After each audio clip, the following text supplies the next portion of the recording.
واشهد ان لا اله الا الله وحده لا شريك له واشهد ان محمدا عبده ورسوله. اما بعد فاعوذ بالله من الشيطان الرجيم. بسم الله الرحمن الرحيم. او كالذي مر على قرية وهي خاوية على عروشها قال ان يحيي هذه الله بعد موتها فاماته الله 100 عام ثم بعث. قال كم لبثت؟ قال لبثت يوما او بعض يوم. قال بل لبثت 100 عام فانظر الى طعامك وشرابك لم يتسنه وانظر إلى حمارك ولنجعلك آية للناس وانظر إلى العظام كيف ننشزها ثم نكسوها لحما فلما تبين له قال أعلم أن الله على كل شيء قدير. دایات قبلیم الله تبارک و تعالی دلیل یا مثال برای توحید الله تبارک و تعالی ذکر کرد که توحید ربوبیت بود. رد کرده شد بالای او شخصی که دعوای ربوبیت میکرد در او زمان و از قدرت غلط خود استفاده غلط میکرد. الله تبارک و تعالی برش پادشاهی داده بود لیکن پادشاهی خود غلط استفاده میکرد. در اینجا الله تبارک و تعالی اصل دیگر دین اسلام ذکر میکنه که او بخش میعاد است، یعنی زنده شدن بعد از مرگ برای محاسبه و نتیجه گیری، دادن پاداش و عوض، چیزی که در دنیا انسان انجام داده. در تمام عقاید اسلام اول و آخر داره. اولش اینمی توحید یا عقیده یکتاپرستی الله است. زمانی که کسی عقیده به توحید الله بکنه در حقیقت تمام اموری که در قرآن آمده او را تصدیق میکنه و قبول داره. یک مسئله که خیلی مهم مردم همیشه از او سرپیچی میکنه اینمی توحید است که این را قبول نداره. در دنیا همیشه در مقابل یکتاپرستی الله طاغوتا پیدا میشه. دوم مسئله که خیلی مردم از او سرپیچی میکنه مسئله میعاد است، یعنی در آخرت جزا دادن، پاداش دادن، باز زنده شدن.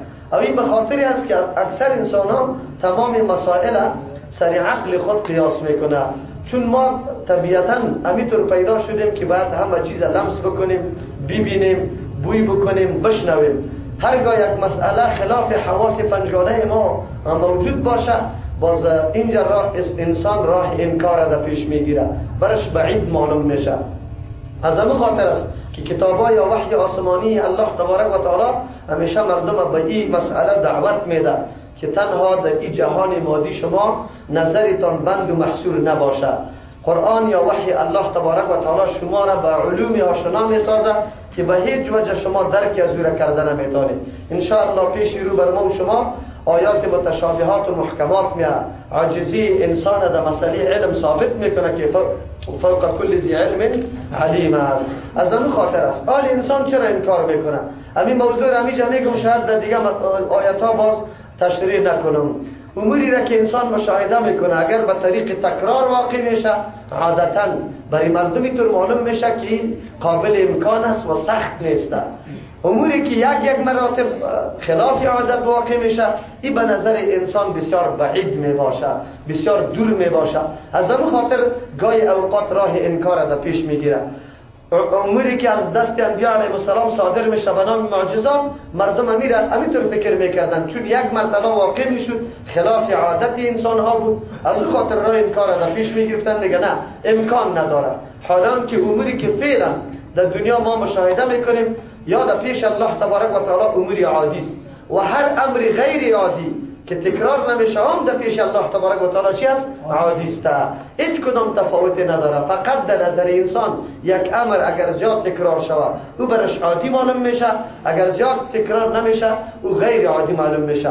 وگرنه خود انسان در وجود خود اگر فکر بکنه که الله تبارک و تعالی از یک قطره آب گنده زمانی که در رحم مادر میروه در اونجا چه قسم صورت میگیره، شکل میگیره، خونی بسته میشه، استخوانا در اونجا پیدا میشه، در اون تاریکی های سیگانه که در آیت قرآن بر ما میاد الله تبارک و تعالی این ماشین بزرگ انسانی را اونجا میسازه که تا الحال ما از اسرار درون انسانی دنیا عاجز است که کل اسرار وجود انسان پیدا بکنه. چطور یک انسان عاقل که الله برش هوش داده باشه، بصیرت داشته باشه، باز انکار بکنه با دوباره زنده شدن؟ چرا اول پیدا شدن هم به نظر عقل انسانی بسیار دور گپ است، ولی الله تبارک و تعالی او را میسازه. همین وجودی که برای تو داده، این قدر با ماشینا را، این قدر پرزه ها را در وجودی تو گذاشته، این را کدام ذات گذاشت؟ در مادر، در رحم مادر پس اللهی که او اجزای بدنی تو را ساخته آیا نمیتونه که دوباره تو را اعاده بکنه؟ ولو که اجزای تی تو پاشان شده باشه، حیوانات خورده باشه، در شکمان ماری رفته باشه، آتش سوختانده باشه، الله قادر مطلق است میتونه همین انسان دوباره به مو شکل زنده بکنه. قرآن کریم دیدمی واقعه برای ما امی درس میده که انسان باید اموری که خلاف عقلش ثابت میشه از پیشش انکار نکنه. در مورد قدرت الله عقیده قدرت الله را داشته باشه، عقیده قدرت انسانی را نداشته باشه که مثل انسان واره ضرورت به اسباب، وقت، زمان، قابلیت، همون چیز استعداد داشته باشه، قابلیت ازی را داشته باشه که یک شی از پیشش جور میشه، بعد از اون شی ترمیم یا جور میشه. اما در مورد الله تبارک و تعالی این امور منتفی است. لیس کمثلی شیء. الله تبارک و تعالی وقتی یک چیز پیدا میکنه به یک امر و فرمان خود همه چیز موجود میشه.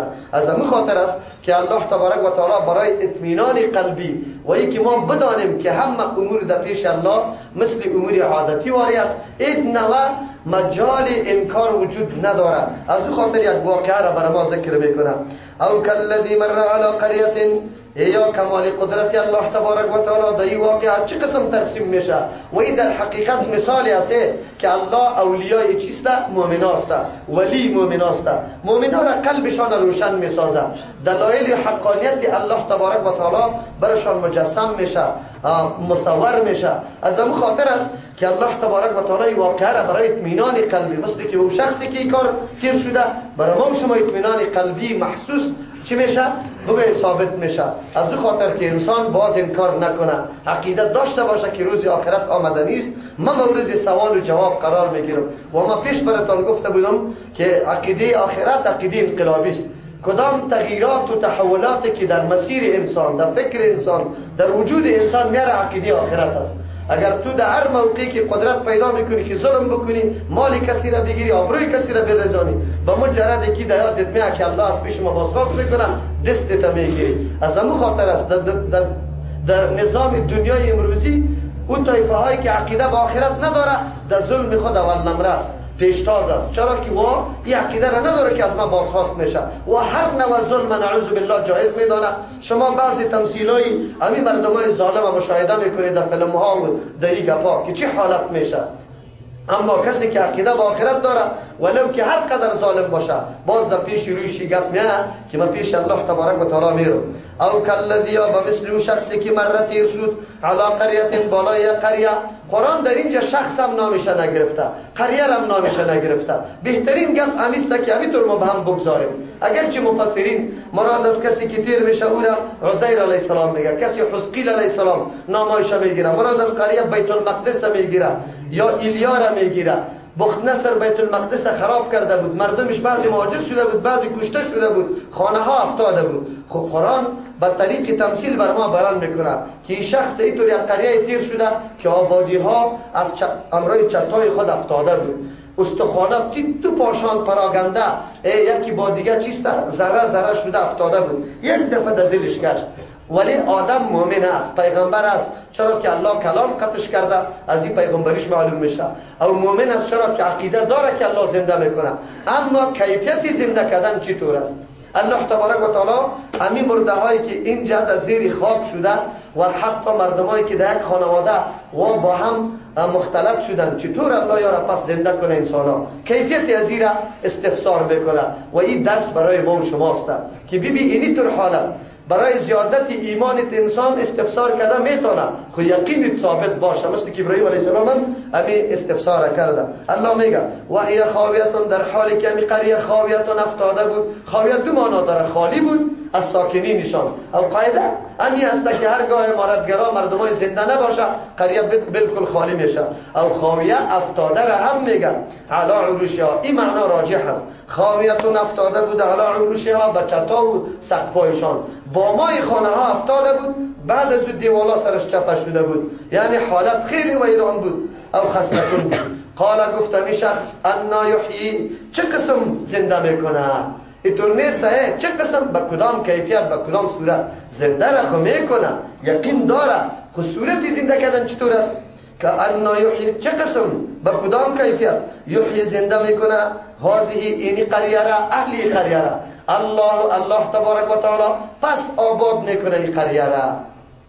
یک تعداد از مفسرین معاصر تلاش میکنه که همچو آیات را یک نوع تاویل بکنه و پس زنده شدن و پس مردم آباد شدن این گپا را یک قسم دیگه تاویل بکنه که مراد است که خانه ها و چیستا زمین ها و یا ویران شده بود، مردم مهاجر شده بود، باز پس او مردم غلبه کرد، جهاد کردن، این منطقه خود آزاد کردن، پس تعمیر کردن.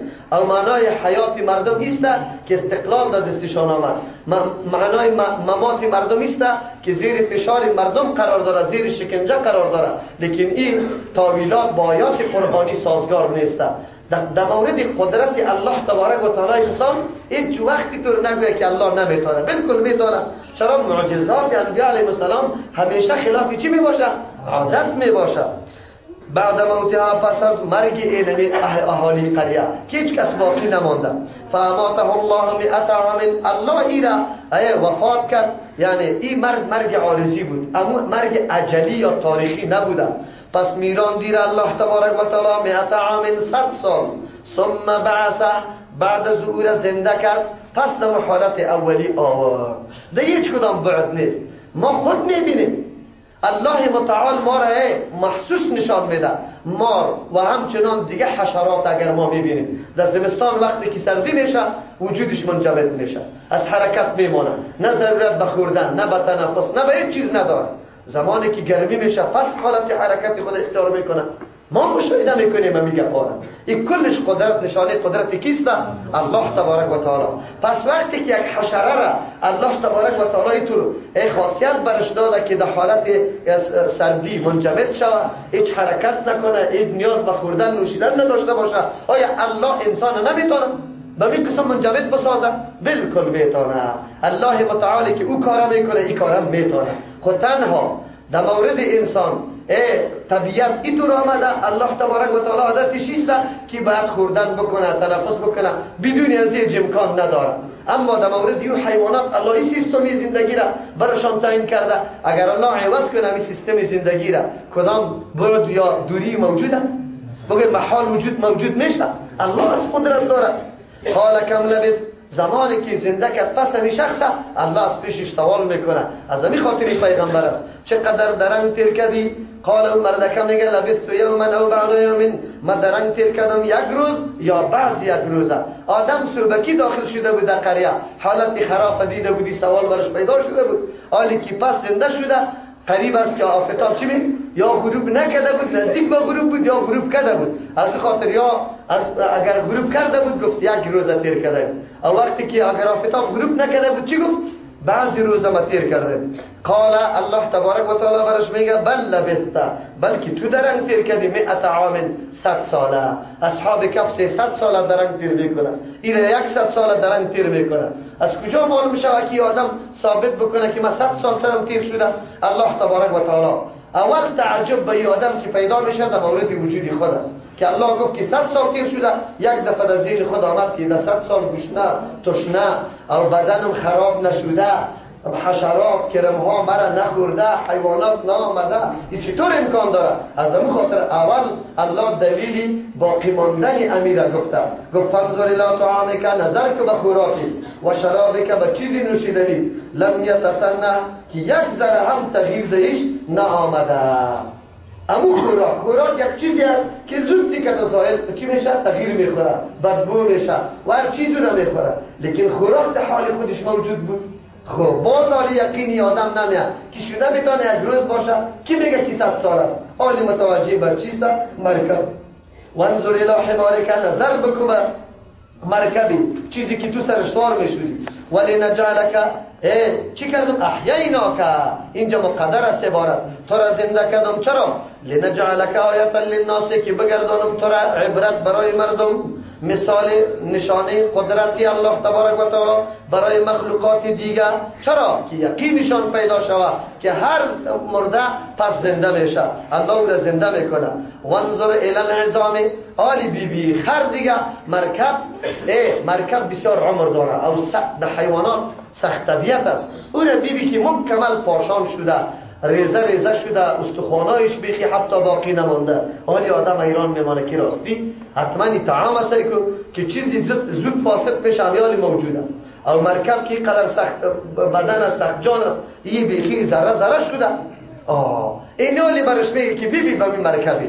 در اینجا بعضی مفسرین میگه که نه مرکب هم بطور استاده بود، لیکن این قول راجح نیست، بلکه الله تبارک و تعالی دو امر متخالفه متضاد در این آدم نشان میده. یکی که هیچ تغییر نخورده باشه مثل بدن خودش، و یکی که بسیار سخت جان بود خود تغییر خورده بود که مرکبش بود. بعد از الله حال صورت و کیفیت زنده شدن برش نشان میده. چطور میگه؟ وانظر بی العظام بسوی استخوانا کیف ننشزها. استخوانا به هم جمع شد او یک دفعه گوشت سر استخوانا چیستا جمع شدن گرفت. بی بسوی استخوانا کیف ننشزها، چه قسم ما حرکت میدیم شه و یک جا میسازیم شه.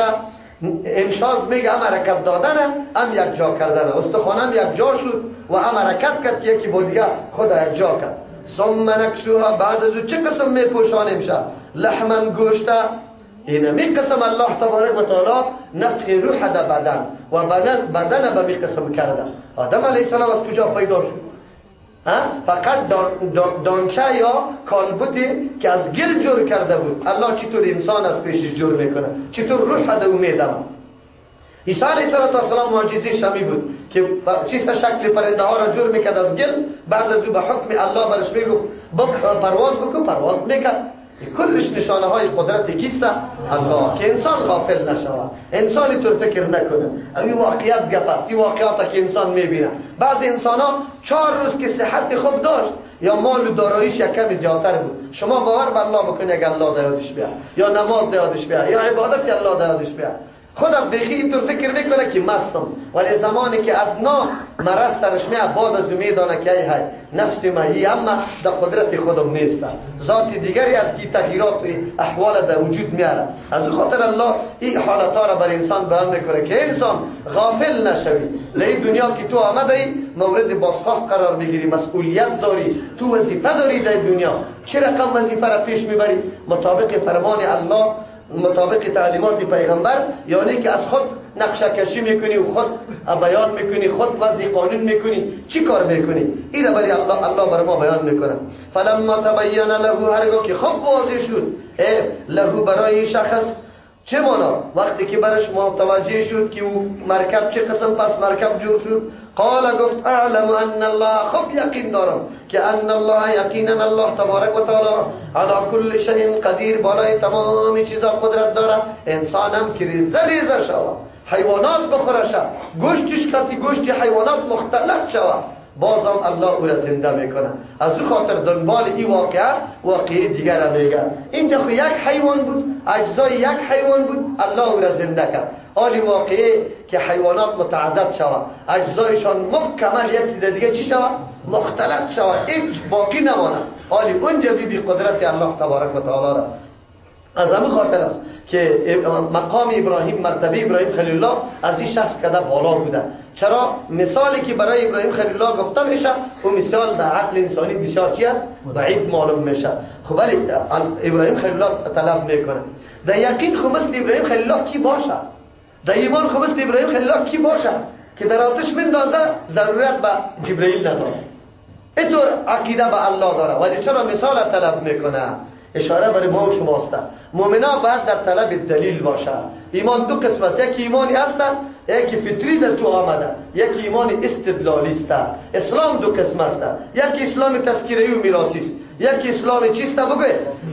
فکری است، مفکوری است، ذهنی است که تو یک دفعه موازنه کو قوانین اسلام با نظام های دنیای دیگر و بعد از اسلام رو بپذیری. این اسلام بسیار لذت داره، این بسیار شیرین است، این به یک جوه جیلا نمیشه.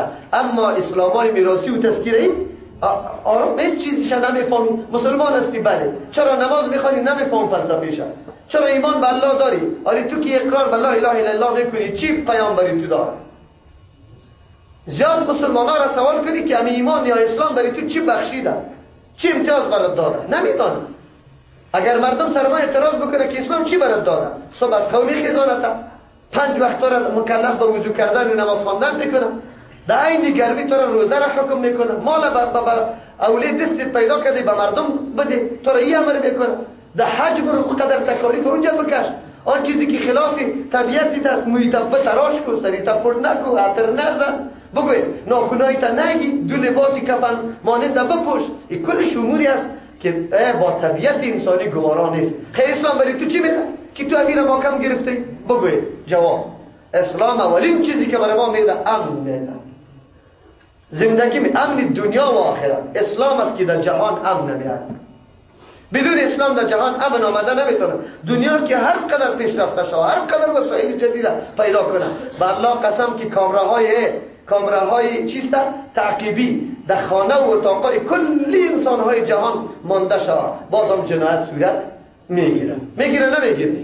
لیکن بیایم در معاشره پیغمبر علیه السلام، در زمان پیغمبر علیه السلام برویم، در او جماعت و در او چیست مجمعی که در زمان پیغمبر است برویم. اونجا کدام کامره وجود داره، کدام دفتر و دیوان وجود داره، ریاست امنیت وجود داره، بگه قول اردو وجود داره، ملی اردو وجود داره، پلیس امنیت وجود داره.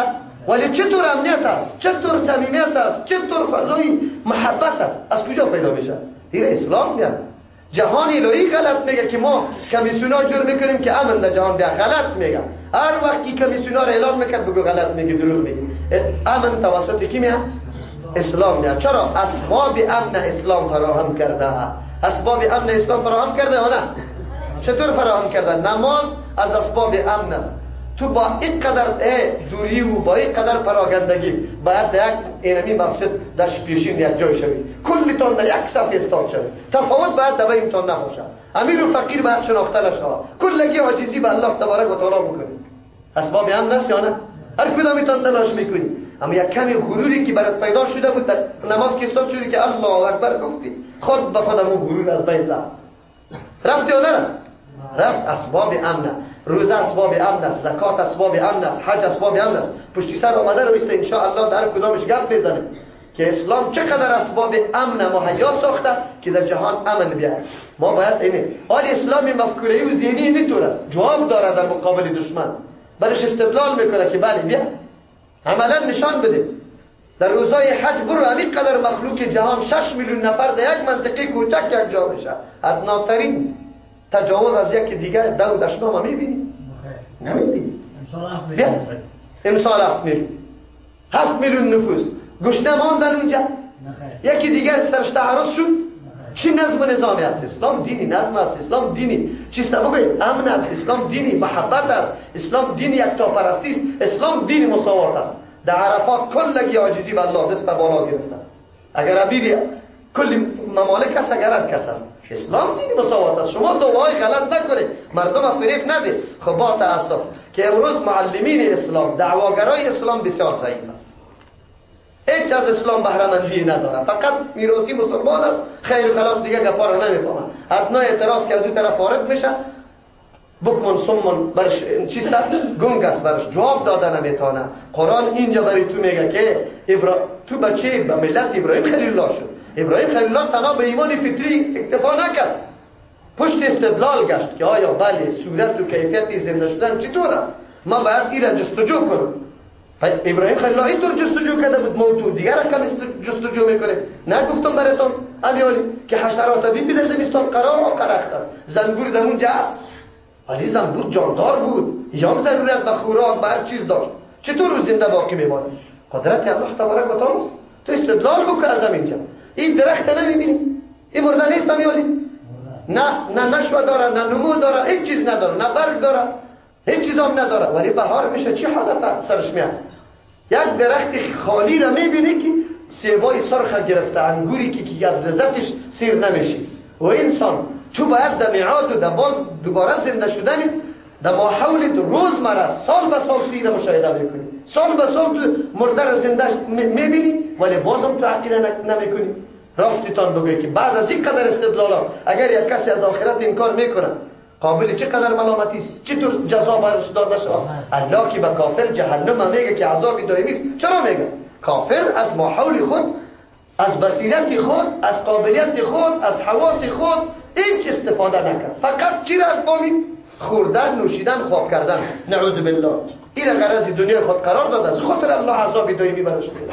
مؤمن باید اینطور نباشه. اما مؤمنای امروزی با کلش خوپولود است، خوالود است، کلش غافل است، از مزایای اسلام آگاهی نداره. چرا نداره؟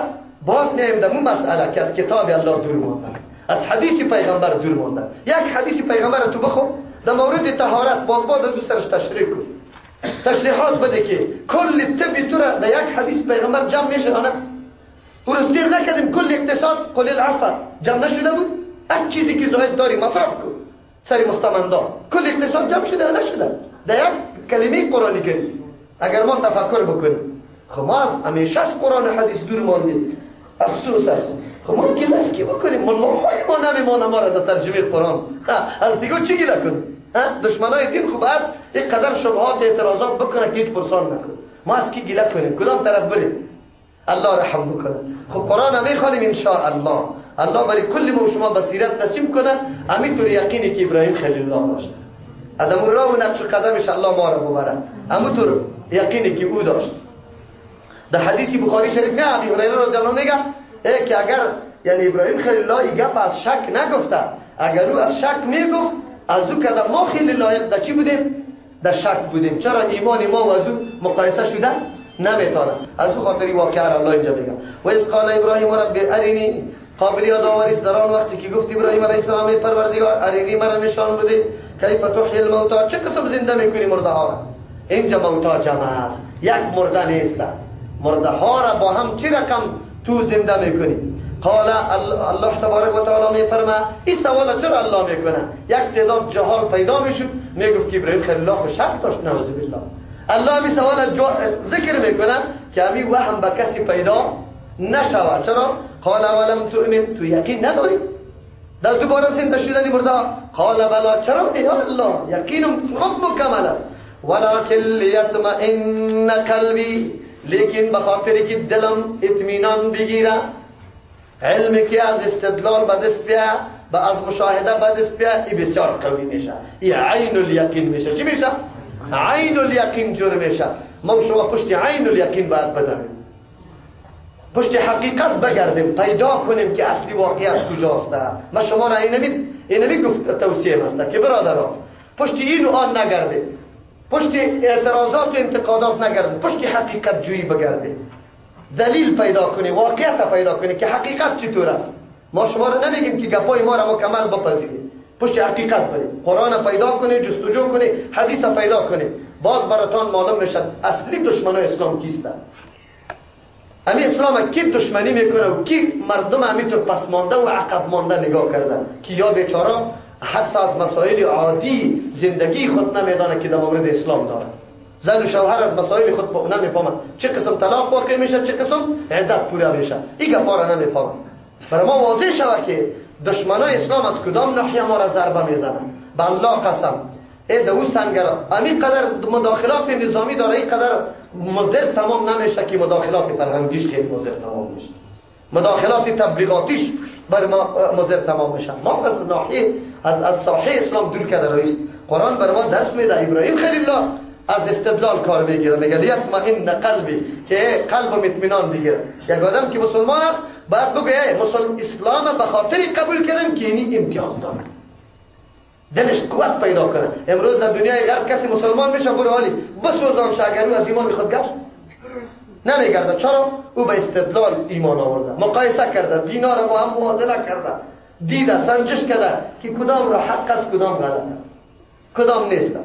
ما اون روز براتون گفتم زن فرانسوی پشت حقیقت میگه تا اینکه پیدا کرد که حقیقت چیست، حقیقت کجاست. خودش یهودی بود، خب میفهمید که این حقیقت نیست. چرا؟ واهیات است، مزخرفات است، خود ساخته گپاست، گپای مفکوری انسانی است. انسانی که در سبای خود علم نداره که خوب است یا خراب است، بعد نظامی پذیرفته شود که الله وضع کرده که علم تا آخره علم داره. یک پرزه اسلام مخالفت با بگه پیشرفت جدید اسلام نداره، داره تایید اسلام میکنه. اسلام اینطور دین است. خب ما تو بشناسیم شه.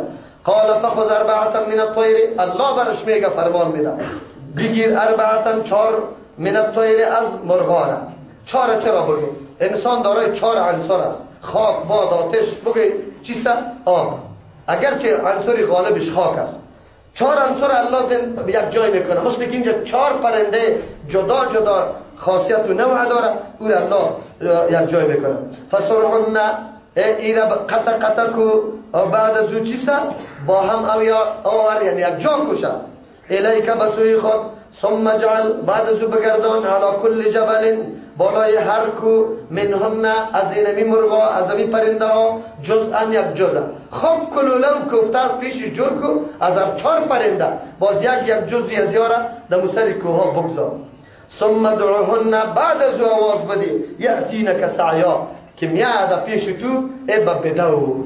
مفسرین میگه که اینجا با پرواز هم نامد. چرا اگر با پرواز بیامد باز اشتباه واقع میشد که همون گنجشکا نباشه، شاید پرنده دیگه از هوا پیدا شده. نه، همین پرنده باید با بدو سری پای بیا که هیچ اشتباهی تو واقع نشه، اشتباه واقع نشه. میای یا نه؟ در پشت سر آیات‌های متشابه میرسیم. بعضی مبتدعین از این طور آیات‌ها معنای غلط میگیره. اونجا سایقین همون کسی است که آیات متشابه را برای مفاد و مقصد خود ترجمه و تفسیر میکنه. میگه وی دعای غیر الله را مکی تکلیف برام میرسه، یا سخی صاحب یا چیستا فاطمه زهرا یا حسین رضی الله عنهما صدا میکنم، یا پیرانی پیر صاحب. اینا ابراهیم خلیل الله که موحد بزرگ جهان است، قرآن برش حنیف گفته، طلب نکرده، آواز داده به کی؟ پرنده ها. این جوڑی خوره بیقه نمیفهمه که دعا دو مطلب داره. یکی دعا معنایش است مدد بکو برام، کمک بکو برام. یکی دعا به معنای آواز دادن است. این قدر فرق نمیکنه. سعی کنی مردم در چی میندازه؟ بگی در تلبیس میندازه، مردم در پرده میندازه. اینطور عنوان میکنه که سعی ابراهیم خلیل الله مدد طلب کرده یا آواز داده؟ آواز دادن خب تو جایز است. یک نفر اونجا استاد است، تو برش آواز میده و فلانی. مدد طلب کردن از غیر الله چی است؟ بگه ایره از این لفظ آل استدلال غلط میکنه، حالان که آیات های قرآن کریم دیگه است که کسی امداد یا طلب کمک از غیر الله میکنه و چی؟ بگه مشرک است.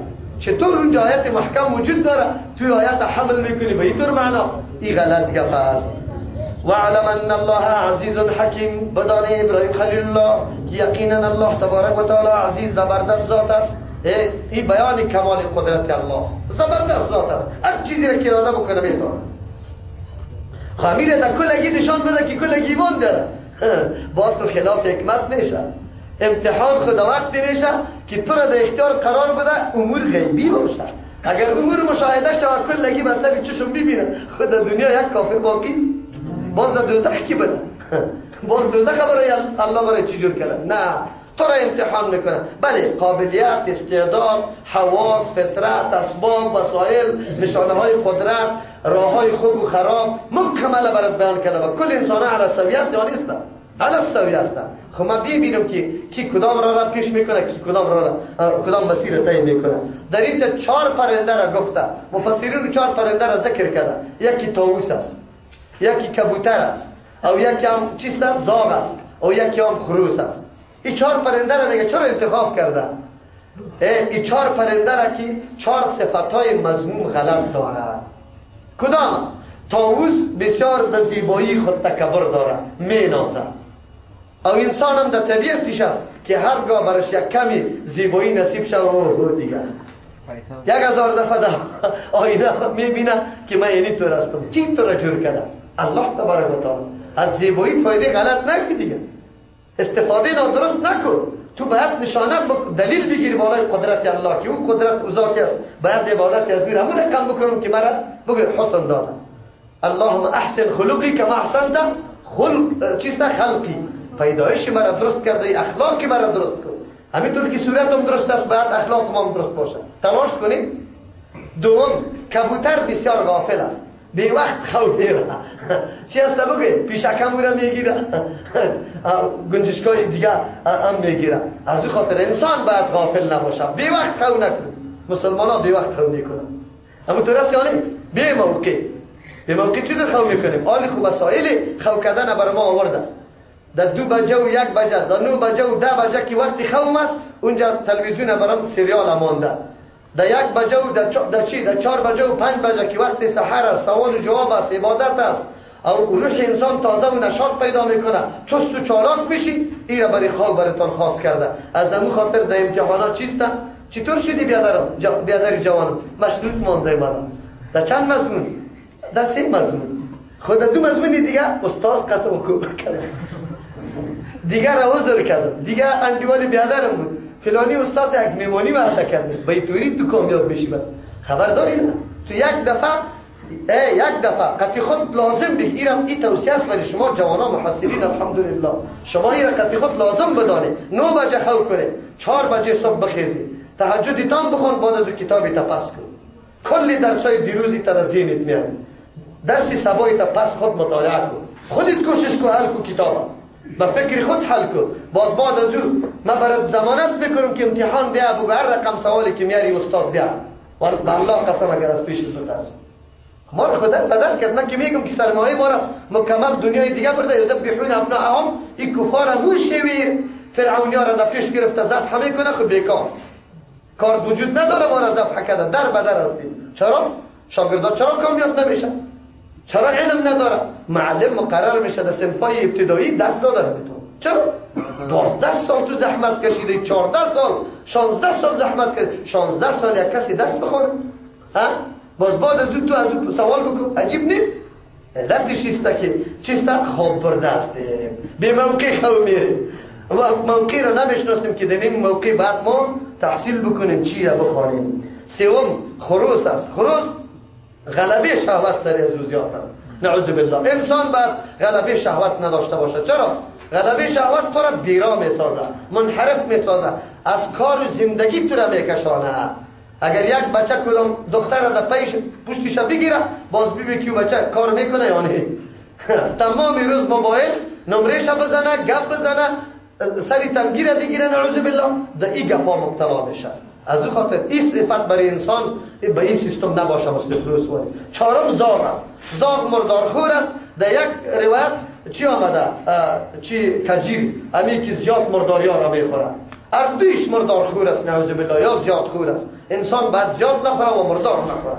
پشت طعام نفیس بگرد، حلال بگرد، پاکیزه بگرد. چرا؟ به خاطری که بسیار رول مهم داره، هم در وجود جسمت، هم در چیسته شادابی روحت خیلی همینطور زنده باقی میمونه. کسی که حرام میخوره روحش میمونه خود به خود. باز این شادابی برای دین برای از موجود نمیشه، همیشه تمایل طرف گناه ها و این گپا داره. از این خاطر 4 چیسته فرنده را خاص کرده بود. به 4 خاصیت دوام موجود است، او خاصیت های درست نیست. از او خاصیت های انسان باید خودداری بکنه. مثل الذين ينفقون في سبيل الله ينفقون اموالهم في سبيل الله، مثال کسانی که انفاق میکنه. بله، عقیده آخرت که پخته شد، مال و دارایی، هر چیزی که تو داری باید در راه درست مصرف کنی. وقت یک سرمایه انسان است، بهترین سرمایه که یک دفعه رفت باز با میلیون ها پول به دست آورده. دینارو زمان شما که هر قدر پول بودیم به دست نه از این استفاده بکو، خرج کو در راه درست. مثل الذين ينفقون اموالهم في سبيل الله، وقت مالی ماست، علم مالی ماست، مال مالی ماست، قدرت نفوذ اجتماعی مالی ماست. این را در راه الله مصرف کن. قرآن برات همینطور میگه. چرا؟ آخرت که آمده نیست، زنده شدن بعد از مرگ حق است. الله از پیشت مطالبه میکنه، تو در کجا مصرف کرده ای؟ الله مثالش بیان میکنه. چه اللهی است، چه مهربان ذاتی است. انسان به یک پهلو نه، به صدها پهلو میفهمه. نخو همین انسان است که غافل است. اما کبوتری چیست؟ خواب آلوده بی وقت است که هیچ نمیفهمه. همین مثال شما یک دفعه از ذهنتان بگیره برادرای، این مثال دقیق شوید. باز بعد از اون میگی که امی 1 روپیه که در جیبم بیا که در اینطور جای مصرف نکنم، هیچ امکان ندارم قطعا. او من تلاش میکنم، مزدورکاری میکنم، تلاش میکنم خمی پول به دست میارم که در اینطور جای مصرف کنم. قرآن برات میگم، 2 درس برات میدم. یک درس اقتصادی، نگوی که قرآن کریم کتاب اقتصاد نیست، کتاب اقتصاد برای تو یاد میدم. دنیای امروزیت نو بیدار شده. قرآن 1400 سال پیش برات گفته بود. بیا اول همین موضوع اقتصادی تا براتون میگم. مثل الذين، مثال کسانی که ينفقون اموالهم، که خرج میکنن مالای خود، فی سبیل الله، در راه الله، کمثل حبة، به مثل یک دانه است، انبتت که میرویانه 7 سنابل، 7 خوشره. فی کل سنبلت در هر خوشه 100 حبت 100 دانه باشه. 7 خوشش چند شد؟ 700 دانه. والله یضاعف به 700 اکتفا نکو، والله یضاعف، الله دوچند میسازه، یعنی لمن یشاء، برای کسی که الله بخواه به مراتب بوده دوچند میسازه. والله واسع علیم، چرا؟ الله واسع است، رحمتش، دادش چیست؟ رزقش خیلی واسع است. علیم میدانه، اخلاص، نیت، صداقت، در جای خوب مصرف کردن کلش میدانه. قرآن میگه 1 دانه 700 دانه میده. قرآن بیان کرد این را به طریق تمثیل گفته. کلمه 700 در لغت عربی افت در یکن افت عدد اکثر است در نزد عربا. در دهن 70 چیست عدد اکثر است. در صدها 700 در هزارها 700 عدد اکثر است. این را برای اکثریت گفته. قرآن برات میگه 1 دانه را اگر تو در زمین بکاری 7 خوشه میگیره، هر خوشه 100 دانه میگیره. این کی میشه؟ دهقان ماهر باشه، یکی وقتی کاریدنش یاد داشته باشه که در کدام وقت خیلی مفید است. 2 زمین خیلی مناسب که چه قوت داشته باشد، در جای مناسب باشد. 3 چهارم دانه خیلی دانه درست باشد، اصلاح شده باشد. 4 در وقت و آدم موانع و مزاحم از این دانه را دور کنه، مرچه را نمانه، مرغ نمانه که دانه را بخوره. زمین اگر یخک زد چی کنه؟ بگوی پخمال کنه شد که او برای بعد از اون متوجه شود، کود بده، قوت بده، در موقع آب بده. پس چند چیز ضرورت است؟ دهقان ماهر، وقت خیلی خوب، مکان زمان خیلی خوب، دانه خیلی اصلاح شده و خوب، دیگه مزاحمات دور کردن او دیگه قوت برای ازی دادن. اینی دانه باز چیسته 7 خوشه میگیره، 700 دانه میشه. قرآن کریم برای ما بیان کرده بود که ای مردم اگر شما در یک زمین کدام چیز میکاری باید اینمی صفتها را باید در لحاظ داشته باشی. اگر این صفتها را لحاظ کرده 1 دانه تان 700 دانه را میاره. اگر این را لحاظ نکرده دانه خراب بود پوچک یک سبز نمیکنه. بی وقت کاریدی در تیرما یا در بهار نکاریدی، در تابستان کاریدی سبز میکنه، خوب باز در مقصد نمیرسه. چرا؟ بی وقت است. ماهر نباشد دهقان در این طور جای میکنه که زمین اینقدر تلخ است که دانه را چی میکنه؟ بیخی گنده میکنه، هیچ سبز نمیکنه، قوت نمیده. آلی مردم فهمید، دنیا امروز فهمید که تخم اصلاح شده بسیار مفید است. زمین باید یک دفعه ارزیابی شود که زمین کدام نوع زراعت خیلی خوبش میکنه. در هرات افیون برآمد به خاطر بند کردن کوکنار، آلی دیگر زمین ها ارزیابی می شود. چرا از سابق ارزیابی نمیشه؟ که زمین هرات از زعفران خوب میده، زمین بامیان وقت فهمیده مردم چی میده؟ بگوید کچولی خوب میده، برو که سنگاواری لول میکنه. در یک سیب تخم ریز کچولی میکنه، 4 خروار 5 خروار کچولی میگیره. هر سرزمین همیتور برای خود یک خاصیت داره و زراعتش خوب است. برای زراعت بعد همینطور ماهران موجود باشد. کل سرزمین ها و ولایت های افغانستان بعد یک دفعه چک کنه، ارزیابی کنه، مطالعه کنه که کدام سرزمین کدام درخت کدام زراعت برش مفید است. تخم اصلاح شده را پیدا کنه که هیچ نوع خرابی درش پیدا نشود. دهقان تعلیم بده، این خود نیست. قرآن میگه پاره برای ما میگه. یوسف علیه السلام ماهر اقتصاد نبود؟ خوابی پاچا را تعبیر کرد، برای ازوان چی داد؟ بگوید درس داد که گندم در دانه های خود خوشه هایش نگاه کنی. چرا اگر اینطور بکشه 1 سال 2 سال که دیر شود تلخ میشه، نان نمیده. در خوشش نگاه که خاصیت اصلی خود چی میکنه؟ نگاه میکنه. مورو کرمو ای گپا را زده نمیتونه. میرسیم بخیر در سپاره 13 اونجا واقعه را برای ما بیان میکنه که یوسف علیه السلام پوره اقتصاددان بود یا نه، در زراعت ماهر بود یا نه.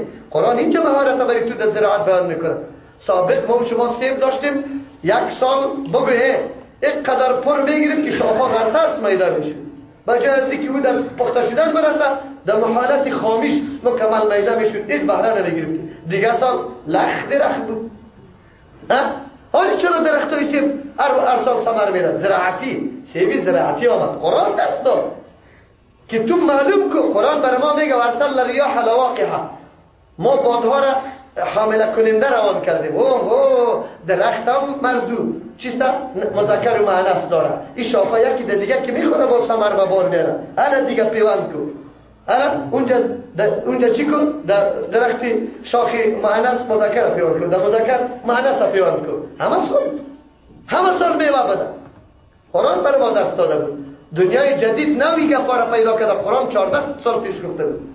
خب ما متوجه گپا نبودیم. این موضوع اقتصادی تا که ببینه که قرآن موضوع اقتصادی را بر ما بیان میکنه.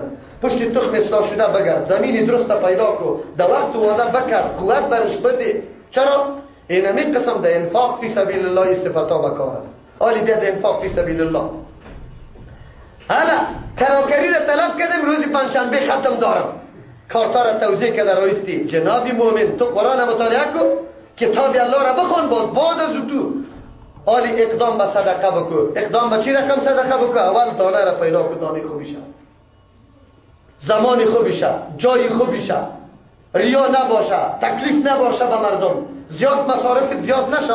یک نفر تربیت کن، یک نفر میفهمی؟ مثال کیست ای؟ مثال او کسی است که یک نفر کسی را پیدا کرده که خوب استعداد داره، غریب بیچاره آدم است، در پانتون درس خوانده نمیتونه، در مدرسه رفته نمیتونه. تو دیدی که استعداد این بچه خیلی همینطور وقاد است، داغ میشه، شعله‌ور است، برش گفتی همین کل تکالیفیت سر من درس بخوان. کسا نگویی لباسیت، نانیت، نفقیت مکمل سر من. مرا نفقه دادن، رفتم ترجمه قرآن کردم، من پس آمدم درس شروع کردم، درس قرآن کریم. یک نفر مرا تربیه کرده، یک نفر. من یک نفر هستم، خب من تربیه میکنم در بین. اگر 1000 شاگرد دارم، حتما 7 نفری تو شاگردای مخلص پیدا میشه که امیرای مرا تعقیب میکنه، هیچ ماندنی نیست. سرم که بده امیرا را تعقیب میکنه. هر 7 نفر برای خود باز 7 نفر چی میکنه؟ جور میکنه. باز 7 نفر را جور کرده رایسته. قرآن برات میگه یک دانه را بکاریم سال که 7 خوشه خوبش سالم به دست بیاد. دیگه سال 700 دانه است این را بکار. یک دانه 7 خوشه گرفته، 7 خوشه چند؟ 700 دانه گرفته. این را در جای درست بکار. 700 باز چند هر کدامش چند دانه میاره؟ 700 دانه ضرب کنید 4,90,000 دانه را باز در وطن ما کمال فرا میگیره یا نمیگیره؟ باز 700 به ضرب 700 کنید چند میشه؟ افغانستان کندو جور میشه برای خوراک. نه دستی تا به پاکستان دراز کن، نه به ترکمنستان، از هیچ کس نیاز نداشته باش. قرآن برای درس میده بکار دانه های سالمه سال به سال. الله تبارک و تعالی مثال نفقه را نمیتونه میگه. اگر یک عالم قرآن پیدا کردی، حدیث پیدا کردی، او 7 نفر شاگرد پیدا کرده، 7 منطقه رفت، هر کدامش 7 شاگرد پیدا کرده رویسته، هر کدامش باز 7 شاگرد پیدا کرده رویسته. مردم سری قرآن و حدیث مکمل سیراب میشه یا نه؟ منطقه را مکمل علمای قرآن و حدیث میگیره یا نمیگیره؟ خب ما همی اقدام کدام دفعه کردیم؟ راستی تا نبگیم. یتیمی که در زیر سرپرستیم است همی اقدام نکردیم که برای درس بخوانه، میگه برو در نانبوی نان بیان، در بازار گلپی را بیان. ما اونطور مردم هستیم، داد میزنیم، خیرات میکنیم. من که دیروز براتان گفتم که این خیرات ها ستون فقرات اسلام امیده کرده، در بدر کرده ما مسلمان ها را. راستی تا نبگیم اگر در کل گوشه های کابل همینطور ترجمه و درس قرآن موجود باشه، شما کدام حراسی دارید که الان دنیای غرب میاد، یهود میاد یا نصارا میاد؟ باز حراس براتان میمانه؟ قطعا نمیمانه. خب ما نکردیم همی کار، کسی را تمویل نکردیم، نگفتیم که نمی آدم باید خدمت بکنه، زمینه را برش مساعد بکنیم. تنها این را در مورد علم قرآن و حدیث نمیگم. یک نفر انجینر ماهر داریم، خیلی ورزیده است، در تمام امور مهارت زیاد داره، حکومت مردم مسلمان امیر تمویل کنه، چی نیاز داری؟ من خو غریب آدم هستم، فکرم بسیار فکری عمیق است، ولی من آن چیزی را که جور میکنم پیسیش قطعا نیست. تو پیسی تا بدی برش نه، او مطالعه بکنه، او ریسرچ بکنه، یک چیز جور بکنه، تو خودش کمک بکن، هم خودش کمک بکن.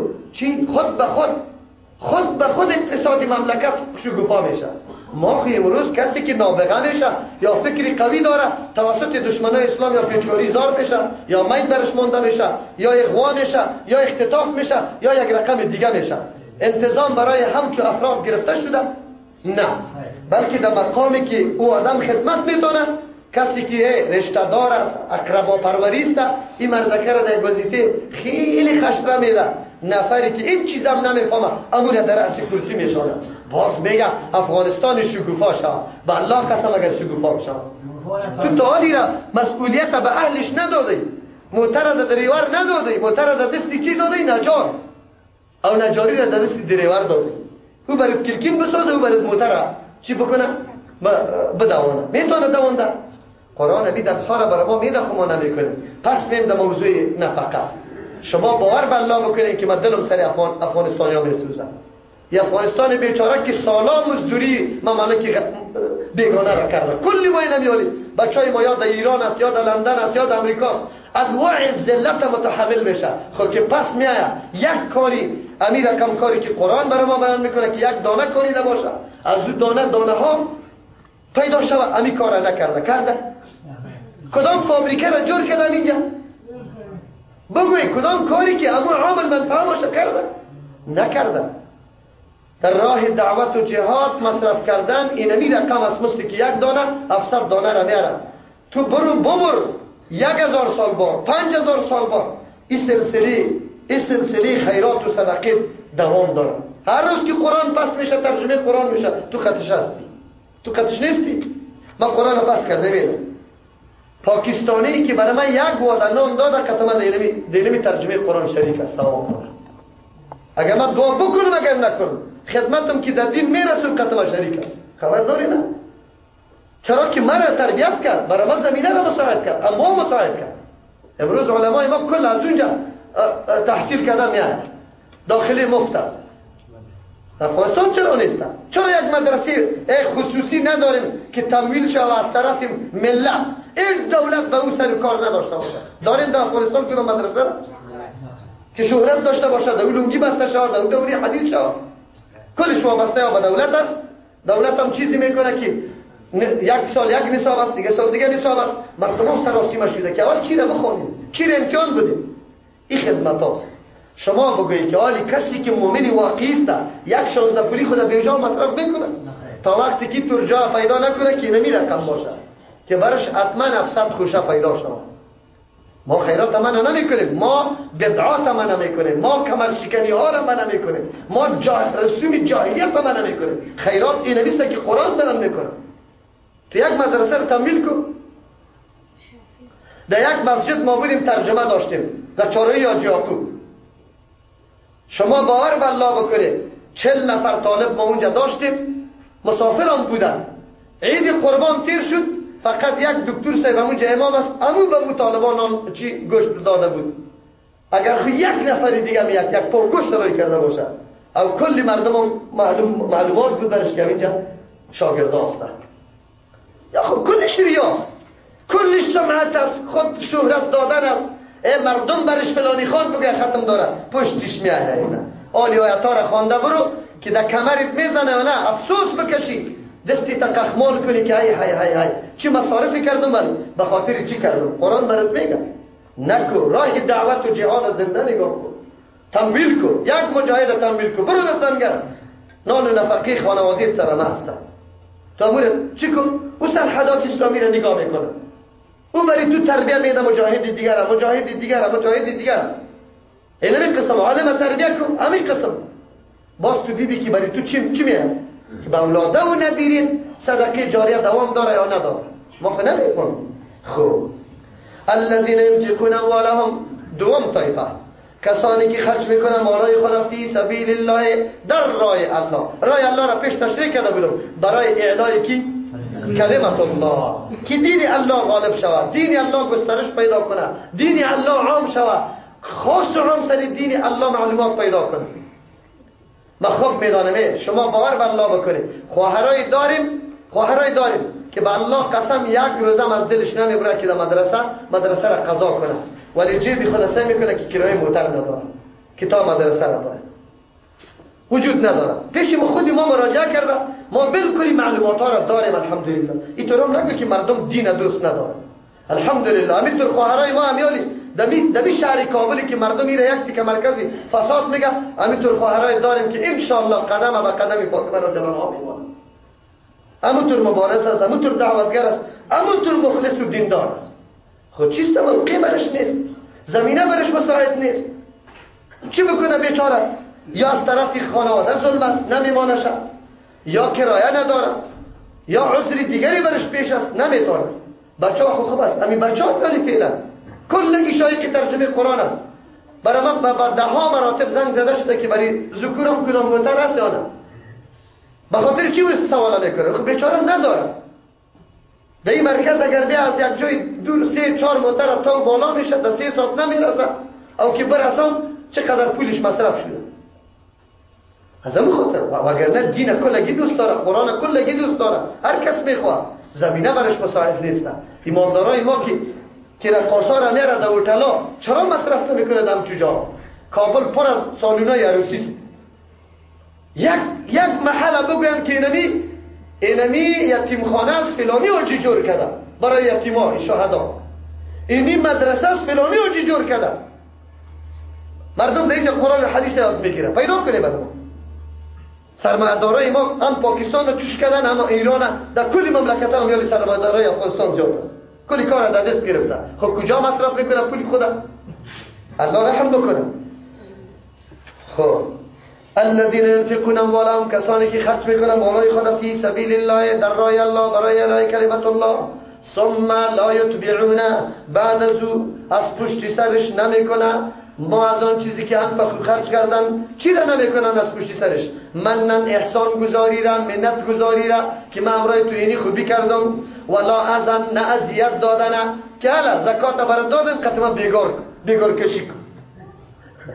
زکات برات دادم فلانی خود بیکار نیستی، امروز ما فلانی کار داره، و بیچاره‌ک به خاطر که زکات برش داده بیگارش کشیده رو ایسته. اینطور خود نمیگه که فلانی خود ما خود تو خود غریب آدم هستی، با جای از اینکه یک روز قطعا کمک کنی ما قطعی تو کمک کنم، در جای 100 روپیه 200 بدم، در جای 200 400 برات بدم. نمیکنه این کار.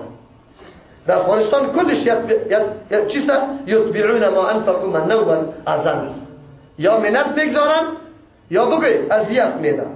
الله چی میگه؟ لهم اجرهم عند ربهم، کسایی که لا یتبعون از پیش نمیکنن ما انفقوا از آن چیزی که خرج کردن، منن احسان گذاری نمیکنن، منت گذاری نمیکنن، ولا اذن اذیت دادن، لهم بیتر مردما اجرهم پاداششان است، عند ربهم مزدشان است بنزد الله تبارک و تعالی.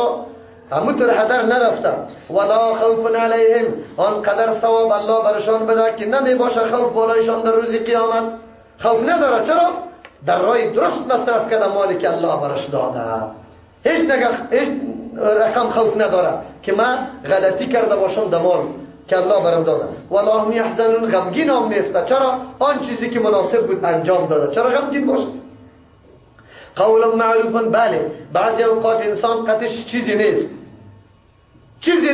نفر سائل برات پیش میشه، الله برات ادبی دادن ندادن یک چیزی را برات میده. قول معروف، سخن خیلیش شایسته مقبول، قول سخن سنجیده موزون، و مغفرتان بخشش کردن، خیرون بهتر است من صدقتن، از او خیراتی که از او صدقه که یتبعها اذا، پشتی سرش چی باشه؟ اذیت باشه، دودشنام باشه. قرآن چی آدابی میده؟ نفرای سائل خیلی شله می باشه. آلیان تبی کپرکاو دی چیستا بگوی تنبرایی که موترا سلو میشه در اونجا هسته، علاقه دنید نیسته. اگر چیزی قطر نیسته بسیار دعا برش بگو. قول معروف چیسته؟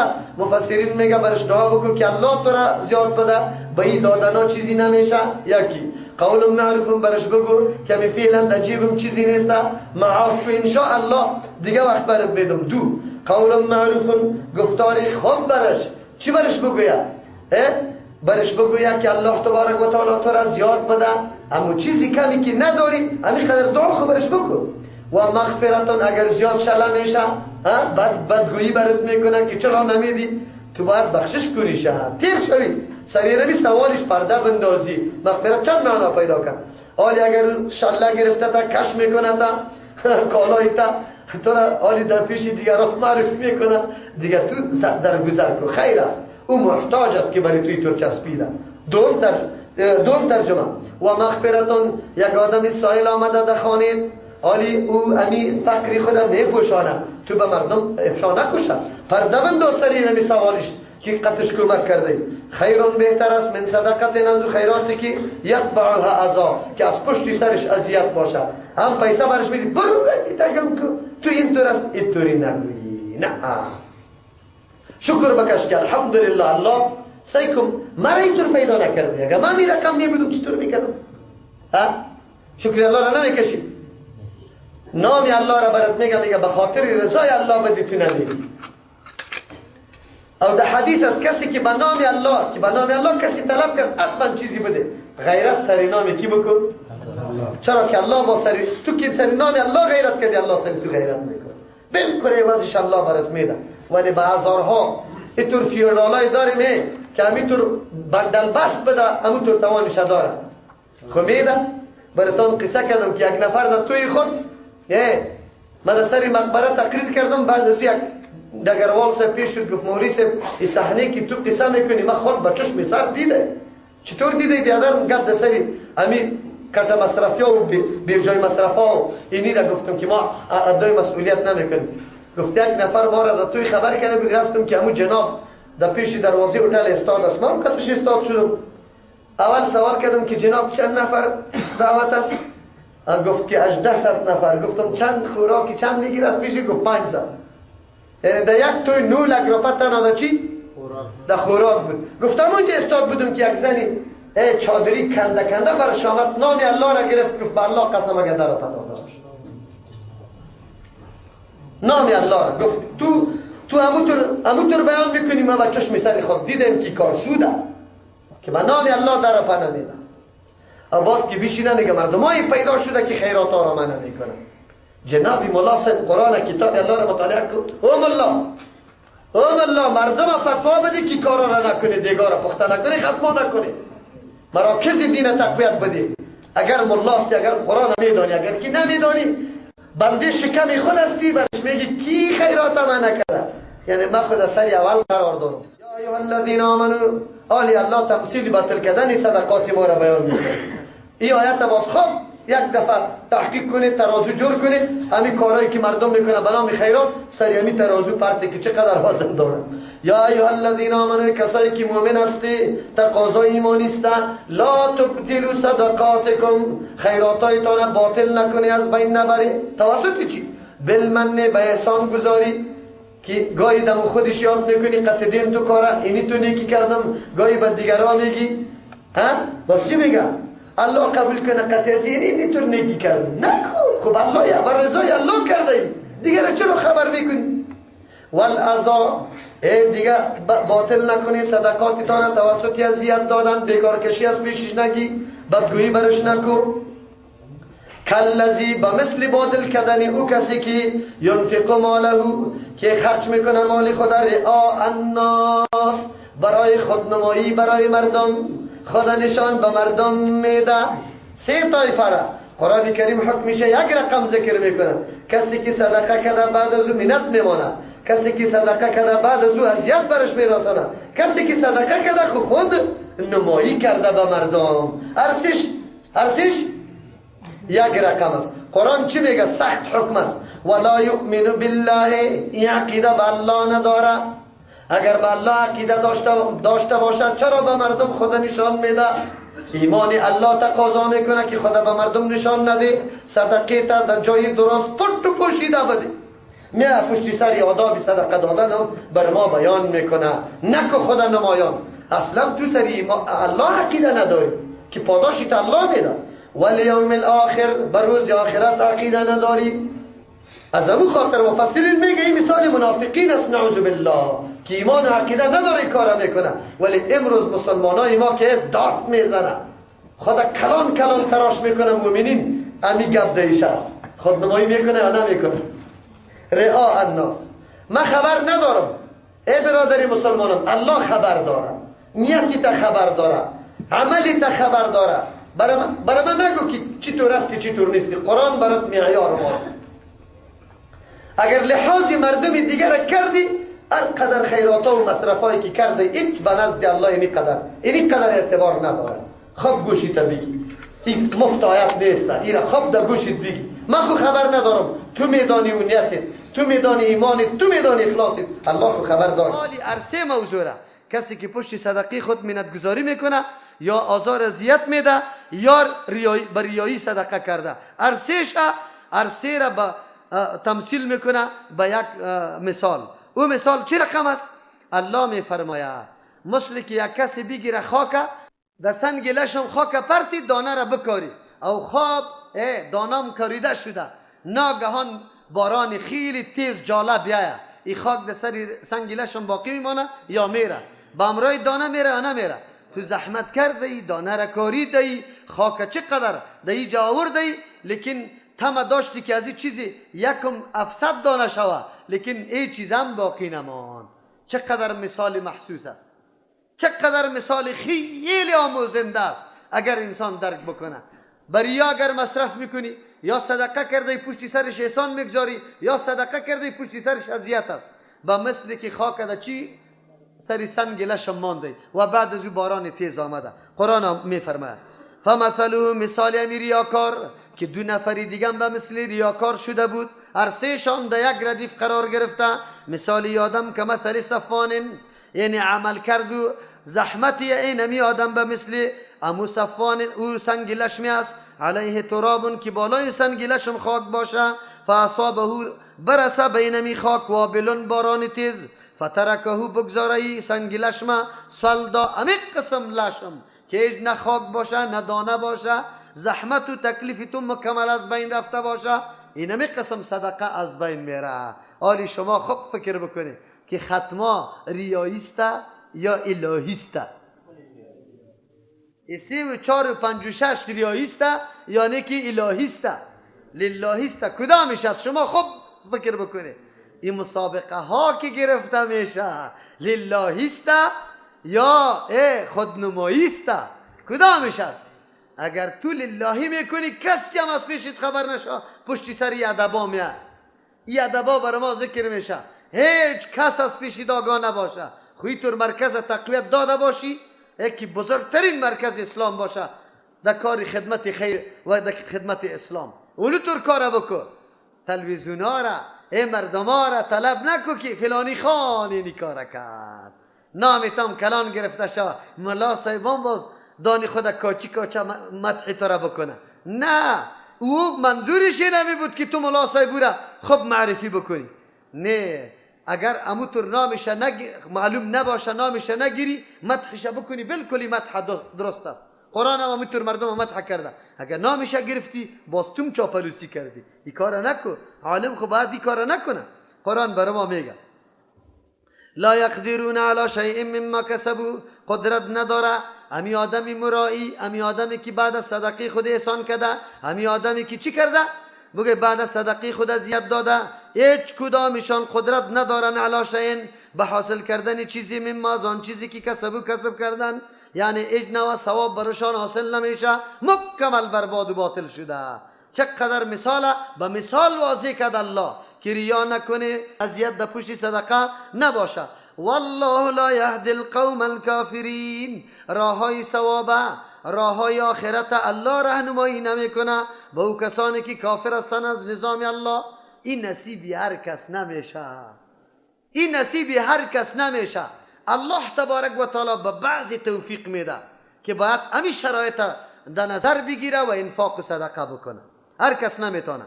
و مثل الذین ينفقون، آلی در مقابلش مثال کسانی را بیان میکنه که یقینا منظورش رضای الله، ایمانش تقاضا کرده، ایمانی را وادار ساخته که مال تا باید کجا مصرف کنی، ایمانش پخته شده در اینجا، آلی ایمانی را وادار ساخته کجا مصرف کنم، تلاش میکنه. الحمدلله کسایی را ما میشناسیم که قطعا از دست دیگه پول روان کرده، خو نگفته که فلان است و اون گفته که نگوی که فلان است. چرا؟ منظورش چیست؟ منظورش این نیست که خدا بری تو معلوم کنه که دیگر از بگه قطعی تو بسیار کمک کرده. نه، منظوری از او الله خوش کردن است، او الله خو هر جای میبینه، یعنی که پرت میشه از پیشش، هر جای میبینه. مثل الذین، مثالی کسانی که ينفقون اموالهم، خرج میکنه مالای خدا، ابتغاء مرضات الله، برای طلب کردن رضامندی الله تبارک و تعالی که توسط عمل برش رضامندی الله حاصل میشه. رضامندی الله را میشناسی؟ چی است رضامندی الله؟ جنتی ها مکمل نعمت ها را دیده می باشد. باز الله تبارک و تعالی میای از پیشان سوال میکنه چیزی دیگری را شما کار داری نعمت دیگر یا نه؟ جنتی ها میگه یا الله کدام نعمت بود که به ما نرسید، دیگه چی کار داشته باشیم؟ الله دیداری خدا نصیب جنتی ها میکنه و یک دم اعلان میکنه که من از شما راضی استم. کل نعمت های سابق چی یک طرف و این نعمت دیگر طرف است. الله رضامندی الله را نصیب ما کنه. و تثبیتا من انفسهم و بخاطر تثبیتا ثبات و یقینی که داره من انفسهم از نفسای خشان، یعنی ایمانشان محکم شده و ایمان یاره وادار ساخته که مصرف بکنه. الله مثالی طور مردم را که مصرف میکنه تمثیل میکنه. چه رقم؟ که مثل جنت به مثل یک باغی است به ربوتین که در بلندی تپه قرار داره، اصابها وابلون که میرسه همیشه باران تیز، فآتت کلها میدهد ثمره و امو میوه خدا ضعفین دوچند، همیشه دوچند میوه میده حاصل خدا. فیلم یوسفها اگر برش نرسه، چرا؟ در موقع قرار داره که آب و هوای خیلی درست داره متوازن داره. فیلم یوسفها وابلون اوی قبی تکلیف هم است که کس جوی آب نمیاره. در موسم از بالا باران میشه، از بالا که باران میشه که کدام بوته آبی باران جذب میکنه او دیگه حیثیت داره. آب که اعلام میکنی بگه دیگه حیثیت داره. از او خاطر این باغی است که از طرف بالا باران همیشه ای را آب میده. فیلم یوسفها وابلون اگر باران تیز نباشه، فطل شبنم منبرش کفایت میکنه. این باغی است که محض شبنم پیدا کنه حاصلاتش کم نمیشه. علی والله بما تعملون بصیر، الله به هر کرداری که شما انجام میده بصیرون مکمل بیناست. علی ببینه کسی که به خاطر رضامند طلب رضامندی الله و انگیزه ایمانی خود مصرف میکنه، الله میگه مثال اونمو باغ است. باغی که در تبس از آفتا زردی زدن و سرخی زدن چیست؟ مسئول است. او همیشه باران هم میشه، اگر نباشه شگنم هم برش کفایت میکنه. این در هیچ موقع حاصلاتش کم نشده. کسی که در راه الله مصرف میکنه به خاطر رضامندی الله کمی ممی وجود نداره، بلکه الله به عمل کرد و کردار شما خوب بیناست که چی نیت داره، چقدر نیت داره، چقدر اراده پخته داشته. ایود احدکم ان تکون له جنت، الله اکبر. هیچ انسان نمیخواه که زحمت و خواریش در صورتی که خیلی نیاز برش داشته باشه قطع خاک یکسان شود. یک مثال دیگر الله در اینجا برای ما بیان میکنه که نکنه ای مردم ثوابتان از دست نده، نتیجه عملتان از دست نده. همیشه تلاش کنه که عملتان نتیجه دار باشه. خود چی چیز همی عمل از بین میبره؟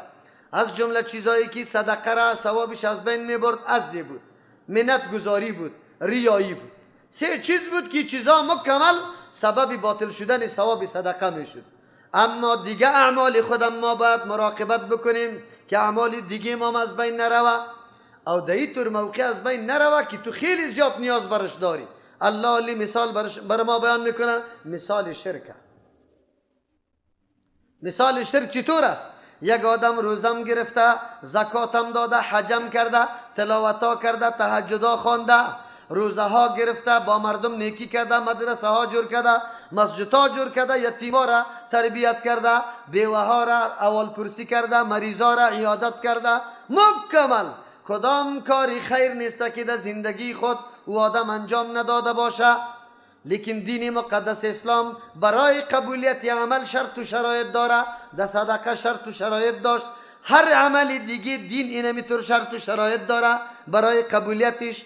اول شرطش است که عمل خالص برای کی باشه؟ الله جل جلاله. دوم شرطش است خالص برای الله وقتی میشه که با امرای الله چی نداشته باشی؟ شرک نکنی، کسی دیگر را شریک نکنی. دوم شرطش است که موافق طریقه و نقشه کی باشه؟ محمد رسول الله. آل الله تبارک و تعالی میگه صلی الله علیه و سلم، الله تبارک و تعالی میگه کسی که کل اعمال خوب خواری و زحمت کرده، آدمی ریش سفید است، خوب اولادای زیادم داره، خودشان مریض و ناتوان، کل قوت و کل خواری خود در یک باغی خود انجام داده. باغم میوه های متنوع داره، رقم میوه، خصوصا انگور و چی؟ خرمایش. این قدر زیاد است که پرسان نکن. او وقتی میوه هم است میرسه، همی آدم ریش سفید خیلی امیدوار است که امسال خود نان و نفقه ما مکمل میشه، اولاد خردو بیکار بیروزگار کی دارم یا چی کفافش دمی میشه. ناگهان دی نمی امید حالتی برسه یا چی آفتی برسه که باغ یک دم تباشا بسوزه، یک درختم باقی نمانه. امی آدم چقدر افسوس میکنه، دست دا دست میماله. راستی تا نبگوی چرا؟ در این میدان زندگی دیگه هیچ پشت پناه دیگه نداشت بجز از کی؟ یک باغ.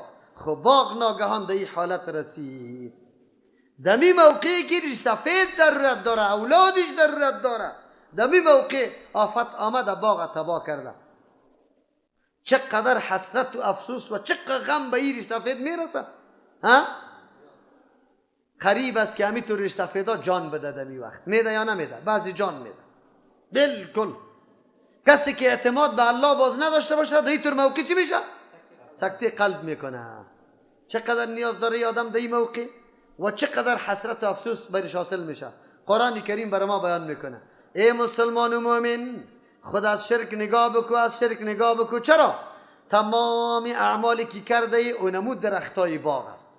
کل عمرت باغ است، کل عمرت باغ است. اعمالی که انجام داده ای درختای باغ است که میوه گرفته، در ثمر رسیده. ناگهان زمانی که تو آل دمی میوه ضرورت پیدا میکنی که از اعمال خود نتیجه بگیری، ناگهان شرک برش رسید. چی؟ شرک برش رسید. او کل اعمال تو را مکمل چی کرد؟ تباه کرد، از بین برد. چطور از سری مردم دلسوزی بکار است یا نه؟ امروز برادرای ما آنقدر بیچاره پابند هستند در دین در نماز که پرسان نکن، اما در وقت جان کندن خود باز چی میگه؟ یا پیر بابا یا فلانی بابا برس.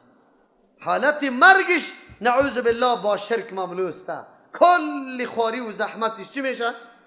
در بدر خاک بسر میشه. سری تور مردم دل بسوزانیم یا نه؟ وری سفید بیچاره که تمام عمر در تکبیر اولا حاضر شده او تعالی را توحید نمیفهمه. و جناب عالم بیان کو، نکو واضح واضح قرآن بیان که مردم بفهمن. خیر است که مردم برات نام گذاشت، نام بگذاره، پروا نداره. نام بگذاره، نام مانع نمیشه از عزت تو. الله انشالله عزت میده. کسی که میدانه باز بر تو عزت میکنه، اما حقیقت به مردم واضح کو که مردم بفهمه. در حالت شرک نموره که کلی اعمالش در باد میشه. بیا قرآن کریم حالی چی میگه؟ ایود احدکم، الله اکبر. یک درس دیگر هم قرآن میده، پیش هم براتون گفتیم. قرآن همیشه ما را در موقع آدمی متضرر قرار میده. بعد از خود فکر کو که ما همو آدم و بعد از حالتی که سری تر میایه اونمو کلی حالتا را سری خود بیار، باز در مورد ازو فیصله بکو. خود در موقع آدمی متضرر قرار بده. اینجا مموتور است، اینجا مموتور است. یک جوان آمد به پیش پیغمبر علیه السلام گفت یا رسول الله ما بسیار شهوتم غالب است، نعوذ بالله زنا میکنم. صحابه کرام وقتی گپا را شنیدن از هر طرف بدبرگ شدن که علی را بچکه. پیغمبر علیه السلام گفت آرام. و جوان میگه چرا؟ گفت من دیگه طاقت و توان ندارم. پیغمبر علیه السلام برش میگه خواهر داری؟ گفت بله. گفت مادر داری؟ گفت بله. گفت اگر کسی امرای خواهری تو زنا بکنه چطور است؟ گفت نه قبول ندارم که قطع خواهرم. گفت قطع مادرت زنا بکنه چطور است؟ گفت نه. گفت اینمی قسم که تو میخوایی غیرت ایجاب میکنه که با خواهرت با مادرت کسی زنا نکنه. خواهر و مادری هر کسی اینمی قسم وا میخواه که با مادر و خواهرش زنا. جوان امینجا گفت که به الله قسم دیگه از این راه خدا نگاه میکنم. بعد از او مکمل آدم نیک شد و هیچگاه طرفی بد نظری بد سی نکرد. اینی میگه علاج. چرا؟ در موقع قرار داد جوانه که دیگه هیچ چیز نداشت. اگر امید درسی پیغمبر معلمی ما، اگر امید درسی پیغمبر دریوری ما، اگر این درسی پیغمبر ماموری دفتری ما در نظر خود بگیره که و دریور تو که چند دانه شیشه عقب گذاشتی و زن در پالوی خود دعوت میدی، بعد از او کسیتی نعوذ بالله ناروا را گذاشتی که اونجایی تو گپای غلط میگه که پرسان نکن. تو را به الله قسم اگر دختر و زنی تو در پیش دریور دیگه میتور باشه خود میکشی یا نه؟ خودکشی میکنی.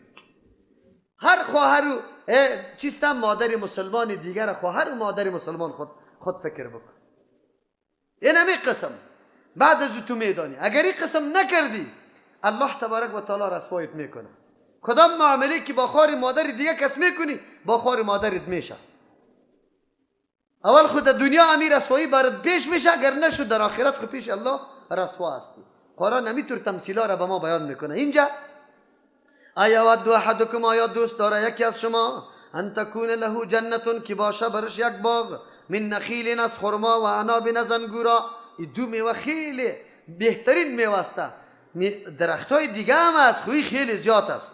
تجری که روان باشه من تحت ها زیر همی درختای انگورو خرما الانهار جویا لهو برای همی آدمی ریش سفید فیها من کل الثمرات دینمی باغ از هر نوع میوه ها باشه و اصابه الکبر رسیده باشه به می آدم الکبر پیری که حالی دیگه طاقت و توانی خواری و زحمت و کار و روزگار نداره و لهو به ای آدم ذریت و اولادا باشه ضعفاء که کلش ناتوان از کار و روزگار نباشه.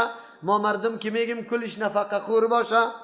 فاصابها پس برسه بینمی باغ اعصار یک گردباد، یعنی گردباد فیه نار که دو گردباد آتش باشه فاحترقت بسوزانه تمامی میوه ها درختای همی باغی آدمه.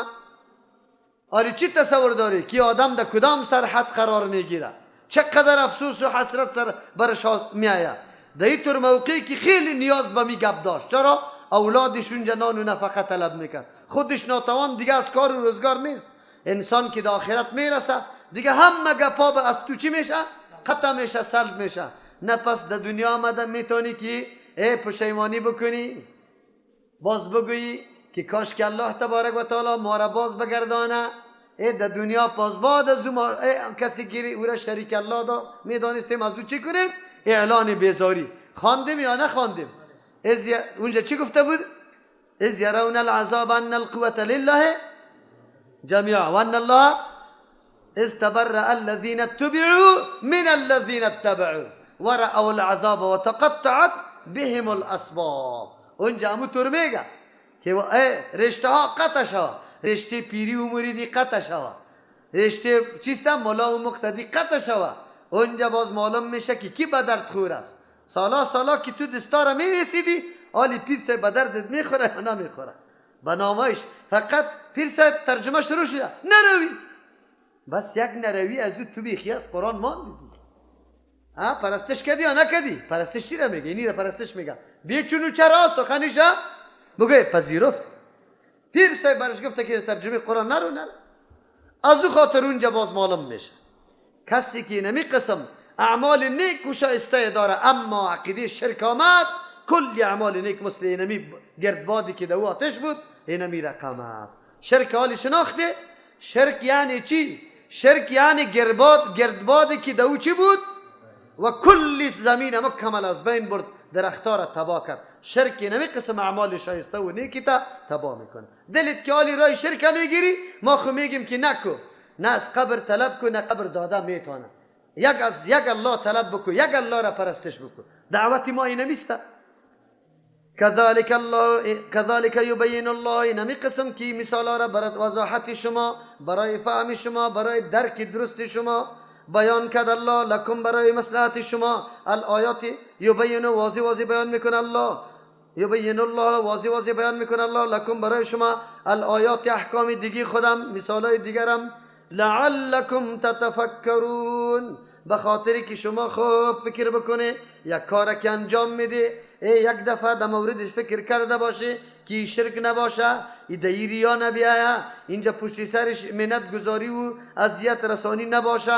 هر کار سنجیده و با تفکر انسان باید بکنه. همونطور نگوید ولا رواج قوم است. نه، تو خود فکر داری.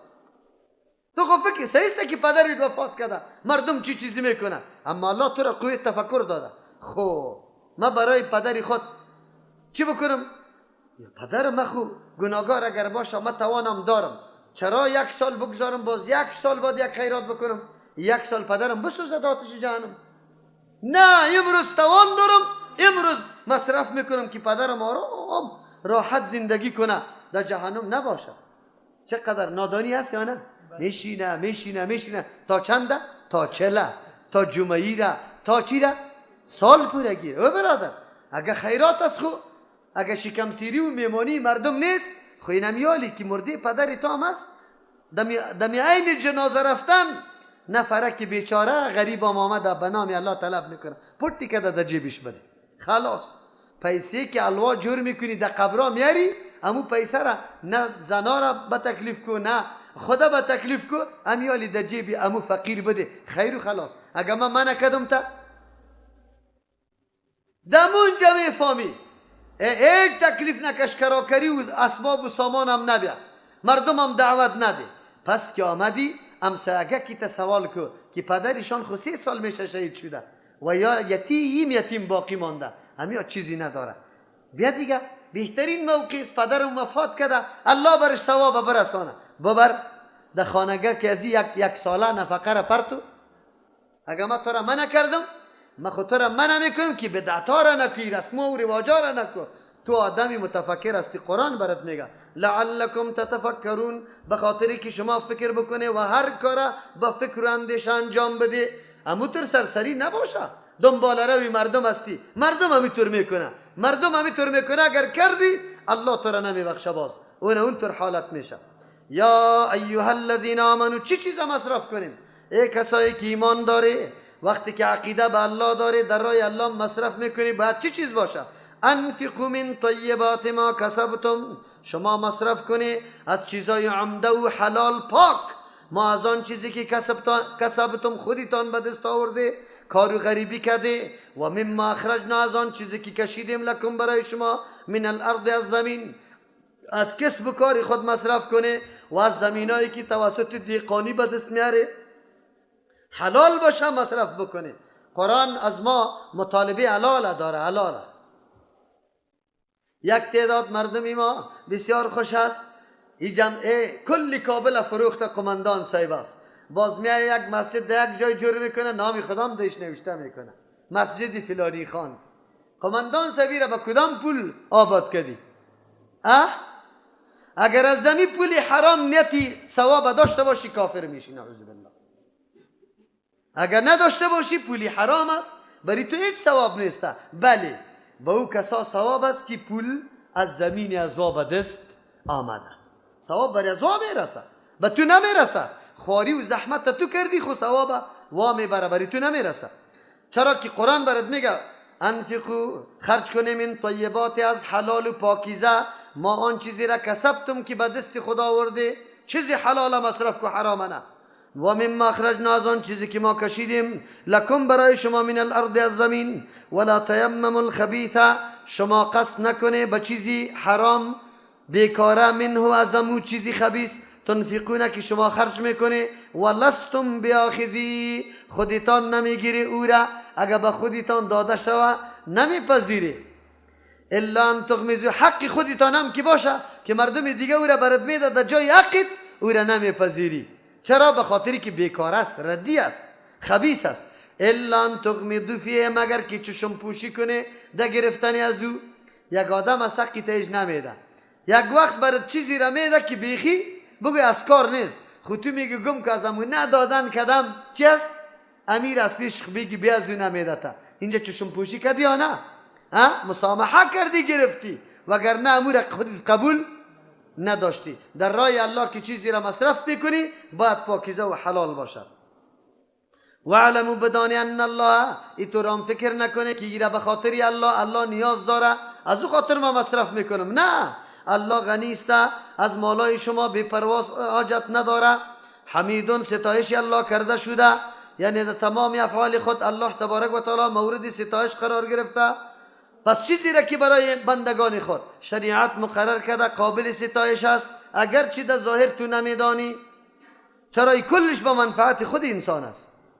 الشیطان یعدکم الفقر، دیگه ترغیب بر ما میده، زمانی که تو مصرف میکنی شیطان میایه وسوسه های گوناگون برات میپرته، گاهی میایه که نکو این بری از او آدم چرا میدی، قرا خو کده پسکایی چرا محنت نمیکنه.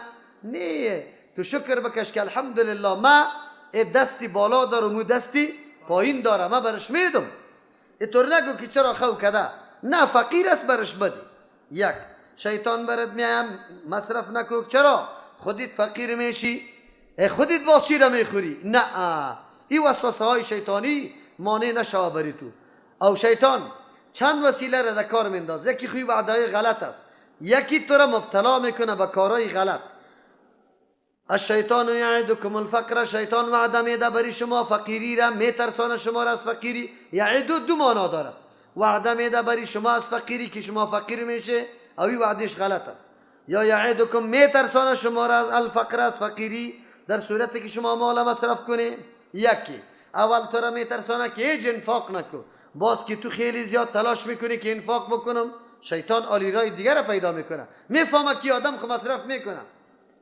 و یأمرکم بالفحشاء، امر میکنه به کارهای فحش. فحش هر چیزی که از حد و حدود خود اضافه شده باشه، زیاد شده باشه، گناه بزرگ هم فحشا میگه، لیکن اکثر به کارهای بی‌حیایی حمل میشه. شیطان تلاش میکنه که تو را وادار به کاری بی‌حیایی بسازه. حالی همین طور است یا نه؟ زیادتر مالدارای ما موتر میگیره، باز روز جمعه میبرای امرای زنای خود، در کدام لباس میباشه زنایش، کامره را اونجا میبره، باز اونجا چوکی را میمانه، باز فساق و فجار از هر طرف چی میکنه؟ ترق عکسایش میگیره. اما تو رست یا نیست؟ شیطان ای را امر میکنه، جمعه را میگذاره در قرغه میره. چرا؟ یأمرکم بالفحشاء، امر میکنه به کارهای فحش. سرمایه‌داری ما که سرمایه را پیدا میکنه، سالون جور میکنه، چرا؟ در اونجا کارهای فحش میشه. سرمایه‌دار ما که سرمایه را پیدا میکنه، تلویزیون جور میکنه. چی جور میکنه؟ کارایی را در اون تلویزیون پخش میکنه که پرسان نکن. این مکمل دستورات شیطان است. دستورات شیطان است. الله میگه امر میکنه برای شما به فحشا. والله یعدکم مغفرتا، الله وعده میکنه امرای شما مغفرتا، بخشش منو از جانب خود، که ای مردم مالی تا در جای درست مصرف کنی. الله وعده مغفرت کرده. مغفرت در دنیاست، کدام خلل، کوتاهی، نقصان، گناه کی داری، الله توسط نمی صدقات او را محو میکنه، از بین میبره. و فضلا، از احسان الله قطتان وعده میکنه. مراد از احسان در آخرت است، در آخرت الله تبارک و تعالی جنت نصیبت میکنه. والله واسع علیم. تو اگر میگی که عملی کمی ما چقدر قدرت و قوت داره، دی تعجب نکنی. چرا؟ والله واسع، الله صفتش وسیع است، یا واسع است فراخی و نعمتش. علیم، میدانه که کی مستحق زیادتی اجر است که زیاد برش بده. یؤتی الحکمت من یشاء، مید الله تبارک و تعالی حکمت به کسی که الله بخواه. و من یؤت الحکمت، به کسی که حکمت داده میشه، فقد اوتی خیرا کثیرا، بیت آدم خیر خیلی زیاد داده شده، خیر کثیر برش داده شده. و ما یذکر، نصیحتا را قبول نمیکنه، دقت دی امور نمیتانه، درکی واقعیتا و حقیقتا را نمیتانه، الا اولو الالباب، مگر کسانی که صاحبان عقل است. هر کسی نکته ها را دقت کرده نمیتونه و درکم نمیتونه. عوام ما میگن نه نمیشه، باز مردم میگه که مردی خودش شلغم گور کرده، از او خاطر ما یک کمی چیزی را پخته میکنیم. این نکته را پی نمیبره صاحب عقل، عالی درک میکنه که مال ما کجا مصرف شود. صاحب عقل. قرآن کریم در اینجا میگه که یؤتی الحکمت من یشاء، الله به کسی که بخواه حکمت میده. حکمت در اینجا چیست؟ مفسرین کرام مختلف توجیهات کرده. مراد از حکمت علوم نافع است، او علمی که نفعمند بر انسان باشه، تاوان بر انسان نباشه. تفسیر، حدیث، فقه، عقاید، این چیزا را تو یاد کردی، اینی را حکمت میگه. یک تفسیری را میکنه. دوم، و این تفسیر دوم راجح هم است، مراد از حکمت فکری صایب است. کسی که عقل سلیم داره در هر معامله خیلی دقیق سنجش میکنه، باز دقیق قدم میگذاره. اینجا مراد از حکمت اینه میسته. حکمت رسیدن و درست فکر کردن در تمام امور، که حق و باطل جدا کنی، سنت و بدعت جدا کنی، رای خوب و خراب جدا کنی، عالی رایی که قابل انفاق است او را جدا کنی، رایی که قابل انفاق نیست او را جدا کنی. اینی را به نام حکمت یاد میکنه. اینجا مراد از پیشش کسانی است که میفهمه که چقدر موقع بهترین برام نصیب شده از نفقه و چی باید بکنم. اینی طور مردم را الله میگه حکمت میده. او به کسی که حکمت داده شد خیر کثیر برش داده شده. حکمت برش داده شده، تفکر و تعقل داره، عالی خطا را از ثواب جدا میتونه، خوب از بد جدا میتونه. اینی طور حالت که به کسی آمد این بسیار حالت خوب است. عالی. چرا؟ مومن باید همینطور باشه، در هر چیز فکر بکنم، نماز چه رقم بخوانم، چه رقم وضو بکنم، سرسری نباشه، دنبال رو باید نباشی، تقلیدی. عبادات الله را بسیار تحقیقی بکن، با یک مفکوری عظیم بکن، هر عمل اینمی قسم بکن و اینمی را حکمت میگه که تو میفهمی من امروز کدام کار اول بکنم. 4-5 کار برات میسر شده، جنبه بندی میدی، ترتیب برش میدی که این کار اینیالی ضرورت است. یؤتی الحکمت من یشاء، میده الله حکمت برای کسی که الله بخواه. حکمت تقریبا 19 قول مفسرین در مورد ازی ذکر کرده. حکمت اتقان علم با عمل میگه، علم خود قوی و محکم بسازی با عمل کردن، این حکمت میگه. یکی حکمت سخن دانش و هوشمندی که فرق میتونی رای شیطان و رای کی را رحمانه، نفقی درسته و چی را غلطه. اینی را که تو فرق میتونی، اینی را حکمت میگه. بسیار معانی داره، جامع ترین معنایش بگوی دانش و فهم است. البته دانش و فهمی که در مورد قرآن و حدیث است، این راجح ترین معنایش است. کسی را برای یؤتی الحکمت میده الله حکمت، علم و فهم قرآن، بعد از عمل با قرآن. اگر کسی عالم بود و عمل سرش نمیکرد حکمت نیست. حکمت وقت میشه یک علم تطبیقش توسط کی میشه؟ تاییدش توسط عمل شود. میدهد الله حکمت علم با امرای محکمی عمل من یشاء، با کسی که الله بخواه، یعنی مستحق میده، کسی که لیاقتش داره. و من یؤت الحکمت، با کسی که داده شد حکمت، با کسی که داده شد علم قرآن و حدیث، بعد از او عمل کردن سری از او، شناخت راه های خراب و درست که مال خدا در جای خیلی مناسب مصرف میکنه، از راهی که خراب استعمال میشه. دیدی قرآن کریم مومنایی که مالش در جای درست مصرف میشه این تعبیر به حکمت کرده. خب مردمی که الجار است، الا کارتار روان میکنه فلانی رئیس و فلانی قماندان فلانی مولوی، بس این مردم صاحب حکمت نیست. الله مزامت از یارا بیان کرده. تو مؤمن هستی پشت حکمت میگردی و نمیگردی. الله حکمت به کسی میده که در جای درست مصرف میکنه. فقد اوتی خیرا کثیرا، برای کسی که حکمت داده شد برای از او خیر کثیر داده شده. او واقعیت است کسی که فهم دین اسلام نصیب شود و بعد از او به مقتضای ابو فهم عمل سرش میکنه، از اینکه خیر کثیر دیگه است. کل کمالات اینه نیستن. و ما یذکر، بله نصیحت نمیگیره، این امر عظیمه شناسایی کردن نمیتونه الا اولو الالباب. عقل خو کلگی داره، خو که عقل خالص داره، صاحب الباب عقلای خالص. کسی که عقل خود نگاه میکنه، نگاه کردن عقل چی را میگه؟ که تو تمام چیزا تفکر بکو، جانبی راجح فایده‌مند خیلی مفید انتخاب بکو. اونو را به نام چی یاد میکنه؟ اولو الالباب یاد میکنن. اگر مال دارایی تا علمی تا قدرتی تا در جای درست و مناسب مصرف کردی تو اولو الالباب هستی. در غیر از اونه و ما انفقتم من نفقه، اون چیزی را که شما خرج میکنی، او نظرتم، نفقه مطلقی خرج کردن، نظر که یک چیز سرت لازم نیست تو سری خود لازم میگردانی، هر دو امور الله ذکر میکنه. اما نظر قابل مدح نیست. چرا؟ یک حدیث میگه که نظر از بخیل چیزا میکشه. بخیل آدم اونطور میکنه که اگه اینی کارم شد من اینی قدر روزه میگیریم یا اینی کمال صدقه میکنم. خب بله، اگر کسی همی کار کرد نظر سرش واجب میشه و این را بده. نظر رو نموره میگه، یعنی چیزی غیر واجب از سری خود واجب کردن به شرطی که مشروع باشه، او روا باشه، او را بنام چی یاد میکنه؟ نظر. اگر این باز دو قسم است، یکی مطلق است که همونطور از ابتدا میگه من سرم نظر باشه که اینی قدر روزه میگیرم، سرم نظر باشه که اینی قدر مال در فلان مدرسه مصرف میکنم، سرم نظر باشه اینی قدر نماز نفل میخونم، سرم نظر باشه حج میرم، سرم نظر اینی قدر فقیرا را چیست کالا میکنم. این نظرای است که مطلق است. یکی است که موقوف میسازی سر یک عمل. اگر در پانتون اول نمره شدم اینی قدر روزه میگیرم، اینی قدر نفل میخوانم، اینی کارا میکنم، اینا نظر چی میگه؟ بگه چیست معلق یا نظر به شرط میگه. اردویش لازم است، واجب است که تو باید تکمیل کنی، پورا کنی. الله میگه ما انفقتم آن چیزی را که شما مصرف میکنی من نفقت، از چیزای خرج شدنی، او نظرتم یا نظر میکنی لازم میگیری از سری خود، من نظر از نظر کردن یعنی لازم گرفتن یک چیزی. فإن الله یعلم، الله میدانش مطابق نیت اخلاص اراده الله برات ثواب میده.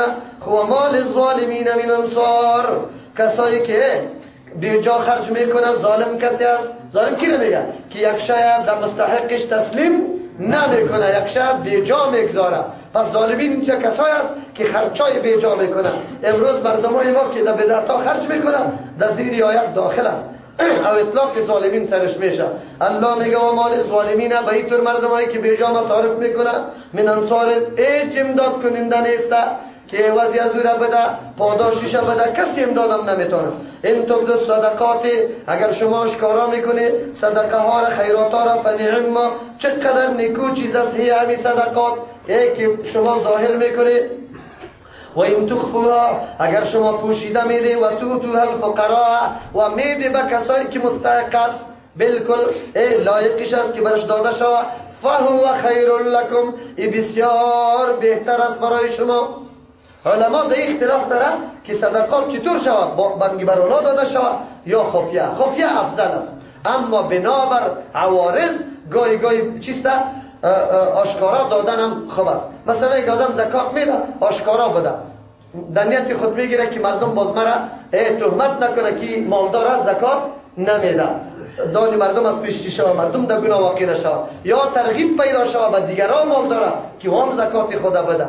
در این صورت باز چیسته. یا در صدقه نفلی اینجا یک اعلان میشه برای ترجمه قرآن کریم، یک چنده میکنی برادر پرتی، حالی تو اول زیاد میپرتی که دوباش مردم دیگه هم چی شود؟ ترغیب شود. اینجا منظوری خودنمایی نیست، ریا نیست، خود به کس نشان نمیدی، منظوری تو ترغیب دیگر است. در این صورت باز آشکارا دادن بگوی پروا نداره. در غیر از او هر صدقه بسیار خفیه که هیچ کس نفهمه. چرا؟ منظوری تو طلب رضای کیست؟ بس الله خو میدانه. و یکفر عنکم من سیئاتکم، یکفر دور میکنه الله تبارک و تعالی از شما من سیئاتکم، از بعضی گناه های تو. معلوم شد که صدقه گناه را هم از بین میبره، مصیبت و بلا را هم از بین میبره. خب کل گناه را از بین برده نمیتونه. چرا؟ کل گناه توسط توبه اعمال دیگه از بین میره. والله بما تعملون خبیر، الله با آن چیزی که شما انجام میده خوب خبردار داره. لیس علیک هداهم، پیغمبر علیه السلام وقتی این آیات را بیان میکرد مردم از سر ازی عمل نمیکرد، بازم رسم و رواج خود محکم گرفته بود. مثل که عالی شما باور به الله بکنی که همین ختمه میباشه، از دلم الله خبر داره. خود همه قضیت دنیا که پرسان نکو که چرا بیجا مصرف میشه. پیغمبر خود بسیار حریص بود، بسیار دلسوز بود، از همون خاطر یک کمی تو سرش می آمد. الله تبارک و تعالی تسلی میده. لیس علیک هداهم، نیست بالای توی پیغمبر علیه السلام توفیق دادن در حق رساندنی از این مردم که بالکل کلی گپا را درک کنه، بفهمه، کلی گپا را عمل کنه. این سری تو نیست، در حق رساندن این سری تو نیست. ولکن الله، لیکن الله یهدی من یشاء، که در حق میرسانه، در چیست توفیق میده به کسی که الله بخواه که گپا را تمیز کنه، بفهمه که در کجا مصرف کنم کجا نکنم. و ما تنفق من خیر، چیزی را که شما مصرف میکنی از مال، فلانفسکم، برای منفعت نفس خودتان است. چرا؟ پاداشش میگیری، الله براتون پاداش میده. و ما تنفقون، شما خرج نمیکنی الا ابتغاء وجه الله، مگر به خاطر طلب رضامندی الله. چی مانا؟ اگر کسی مصرف هم میکنی و اصلاح نمیشه، هدایت نمیشه، این هم غم نخور. چرا؟ تو به خاطر رضای الله مصرف کردی، او طرف او به هدایت شد یا نشد، در ثمر رسید یا نرسید، منظوری تو رضای الله بود، رضای الله حاصل شد، الله پاداش تو را میده. یکی او آدم درست شد یا در مقصد رسید یا نرسید، کاری تو نیست. و ما تنفق من خیری، آن چیزی را که شما مصرف میکنی از مال، یوفی الیکم، پورا پاداش از بر شما داده میشه. و انتم لا تظلمون، سر شما ظلم کرده نمیشه که نقصان ثوابتان شود. در کی داده شود؟ الله بیان میکنه فرقه ها را. 12 بجه شده ای را بیان کنم یا نه؟ آیتا بیان شد تا رکوع را برسانیم. للفقراء الذين احصروا، محل مصرف مشخص میکنه الله برای فقرا، کسایی که محتاجین است، نداره، ضرورتمند است. الذين هم مردم احصروا که بند کرده شدن فی سبیل الله، در راه دعوت دین الله تبارک و تعالی. فقرش از کجا معلوم میکنی؟ تو میبینی که روز تا بگاره مکمل امی آدم دعوت دین میده، کاری تعلیم قرآن میکنه، حدیث میکنه، اینی کاری نیکه میکنه، او هیچ درآمد دیگر نداره، حالی بری تو از قرینه معلوم میشه. لا یستطیعون ضربا فی الارض، توان نداره از سفر کردن در روی زمین. چرا؟ پابند است، همینجا مسئولیت داره، دور رفتن نمیتونه، کار و روزگار کنه. یحسبهم الجاهل، از اینکه خود خوب صفا نگاه میکنه او خوب میپوشه، گمان میکنه آدمی بیخبر. اینجا جاهل در مقابل عالم نیست، جاهل در مقابل بیخبر است. آدمی بیخبر گمان میکنه غنیا که مالدار است، توانمند است. چرا؟ من التعفف، از جهتی که او خود از سوال کردن، از طلب کردن منع میکنه، از کسی نمیخواد. مردم میگه که البته خوب مالدار است، او سیمایشان کالای خوب میپوشه، میگه این البته هر چیز داره. خب الله چی میگه؟ تعرفهم بسیماهم، شما میشناسی یارا به علامات. علاماتشان چیست؟ مفسرین مختلف توجیهات کرده. علاماتشان است یا چیست؟ یا نماز میخونه، یا دعاها میکنه، این علامات. یا از چهرش معلوم میشه که نمی در خانه چیزی نداره، ضعیف شده. بهترین معنا است تعریفهم، شما میشناسی بسیماهم، به علامات که نمی مردم دیگر کار روزگار نداره، اوی در خدمت دین مصروف است، باید به این طور آدم بدی. لا یسالون الناس، از مردم طلب نمیکنه الحافا، بی ضرورت. اینطور آدم است. قرآن مومنا را میگه اینطور مردم دقیق پیدا کنه، این با فکر و دقت پیدا میشه، آنی که همونطور ظاهر بگوید. قرآن تو را امر میکنه در اینطور جای مصرف بکن. اینطور مصرف، کسی که در راه دعوت مصروف است مکمل عمر خود وقف کرده، دیگر راه نداره. امامای مساجد او امامایی که واقعا قرآن و حدیث درس میده در این آیت داخل است. چرا داخل است؟ تمام روز در گرد مسجد توست، نه دکان داره، نه ماموریت داره، نه معلمی داره، نه زمین داره، نه کنم فابریکی دیگه داره. او تو مقتدی برش میگی 3000 بسیش است، نان خما میدیم. 3000 چی میشه؟ او میوه نمیخوره، او دوا نمیگیره. اینطور لوکس معاش بده که در کابل به کسی دیگری اینطور لوکس معاش داده نشوه.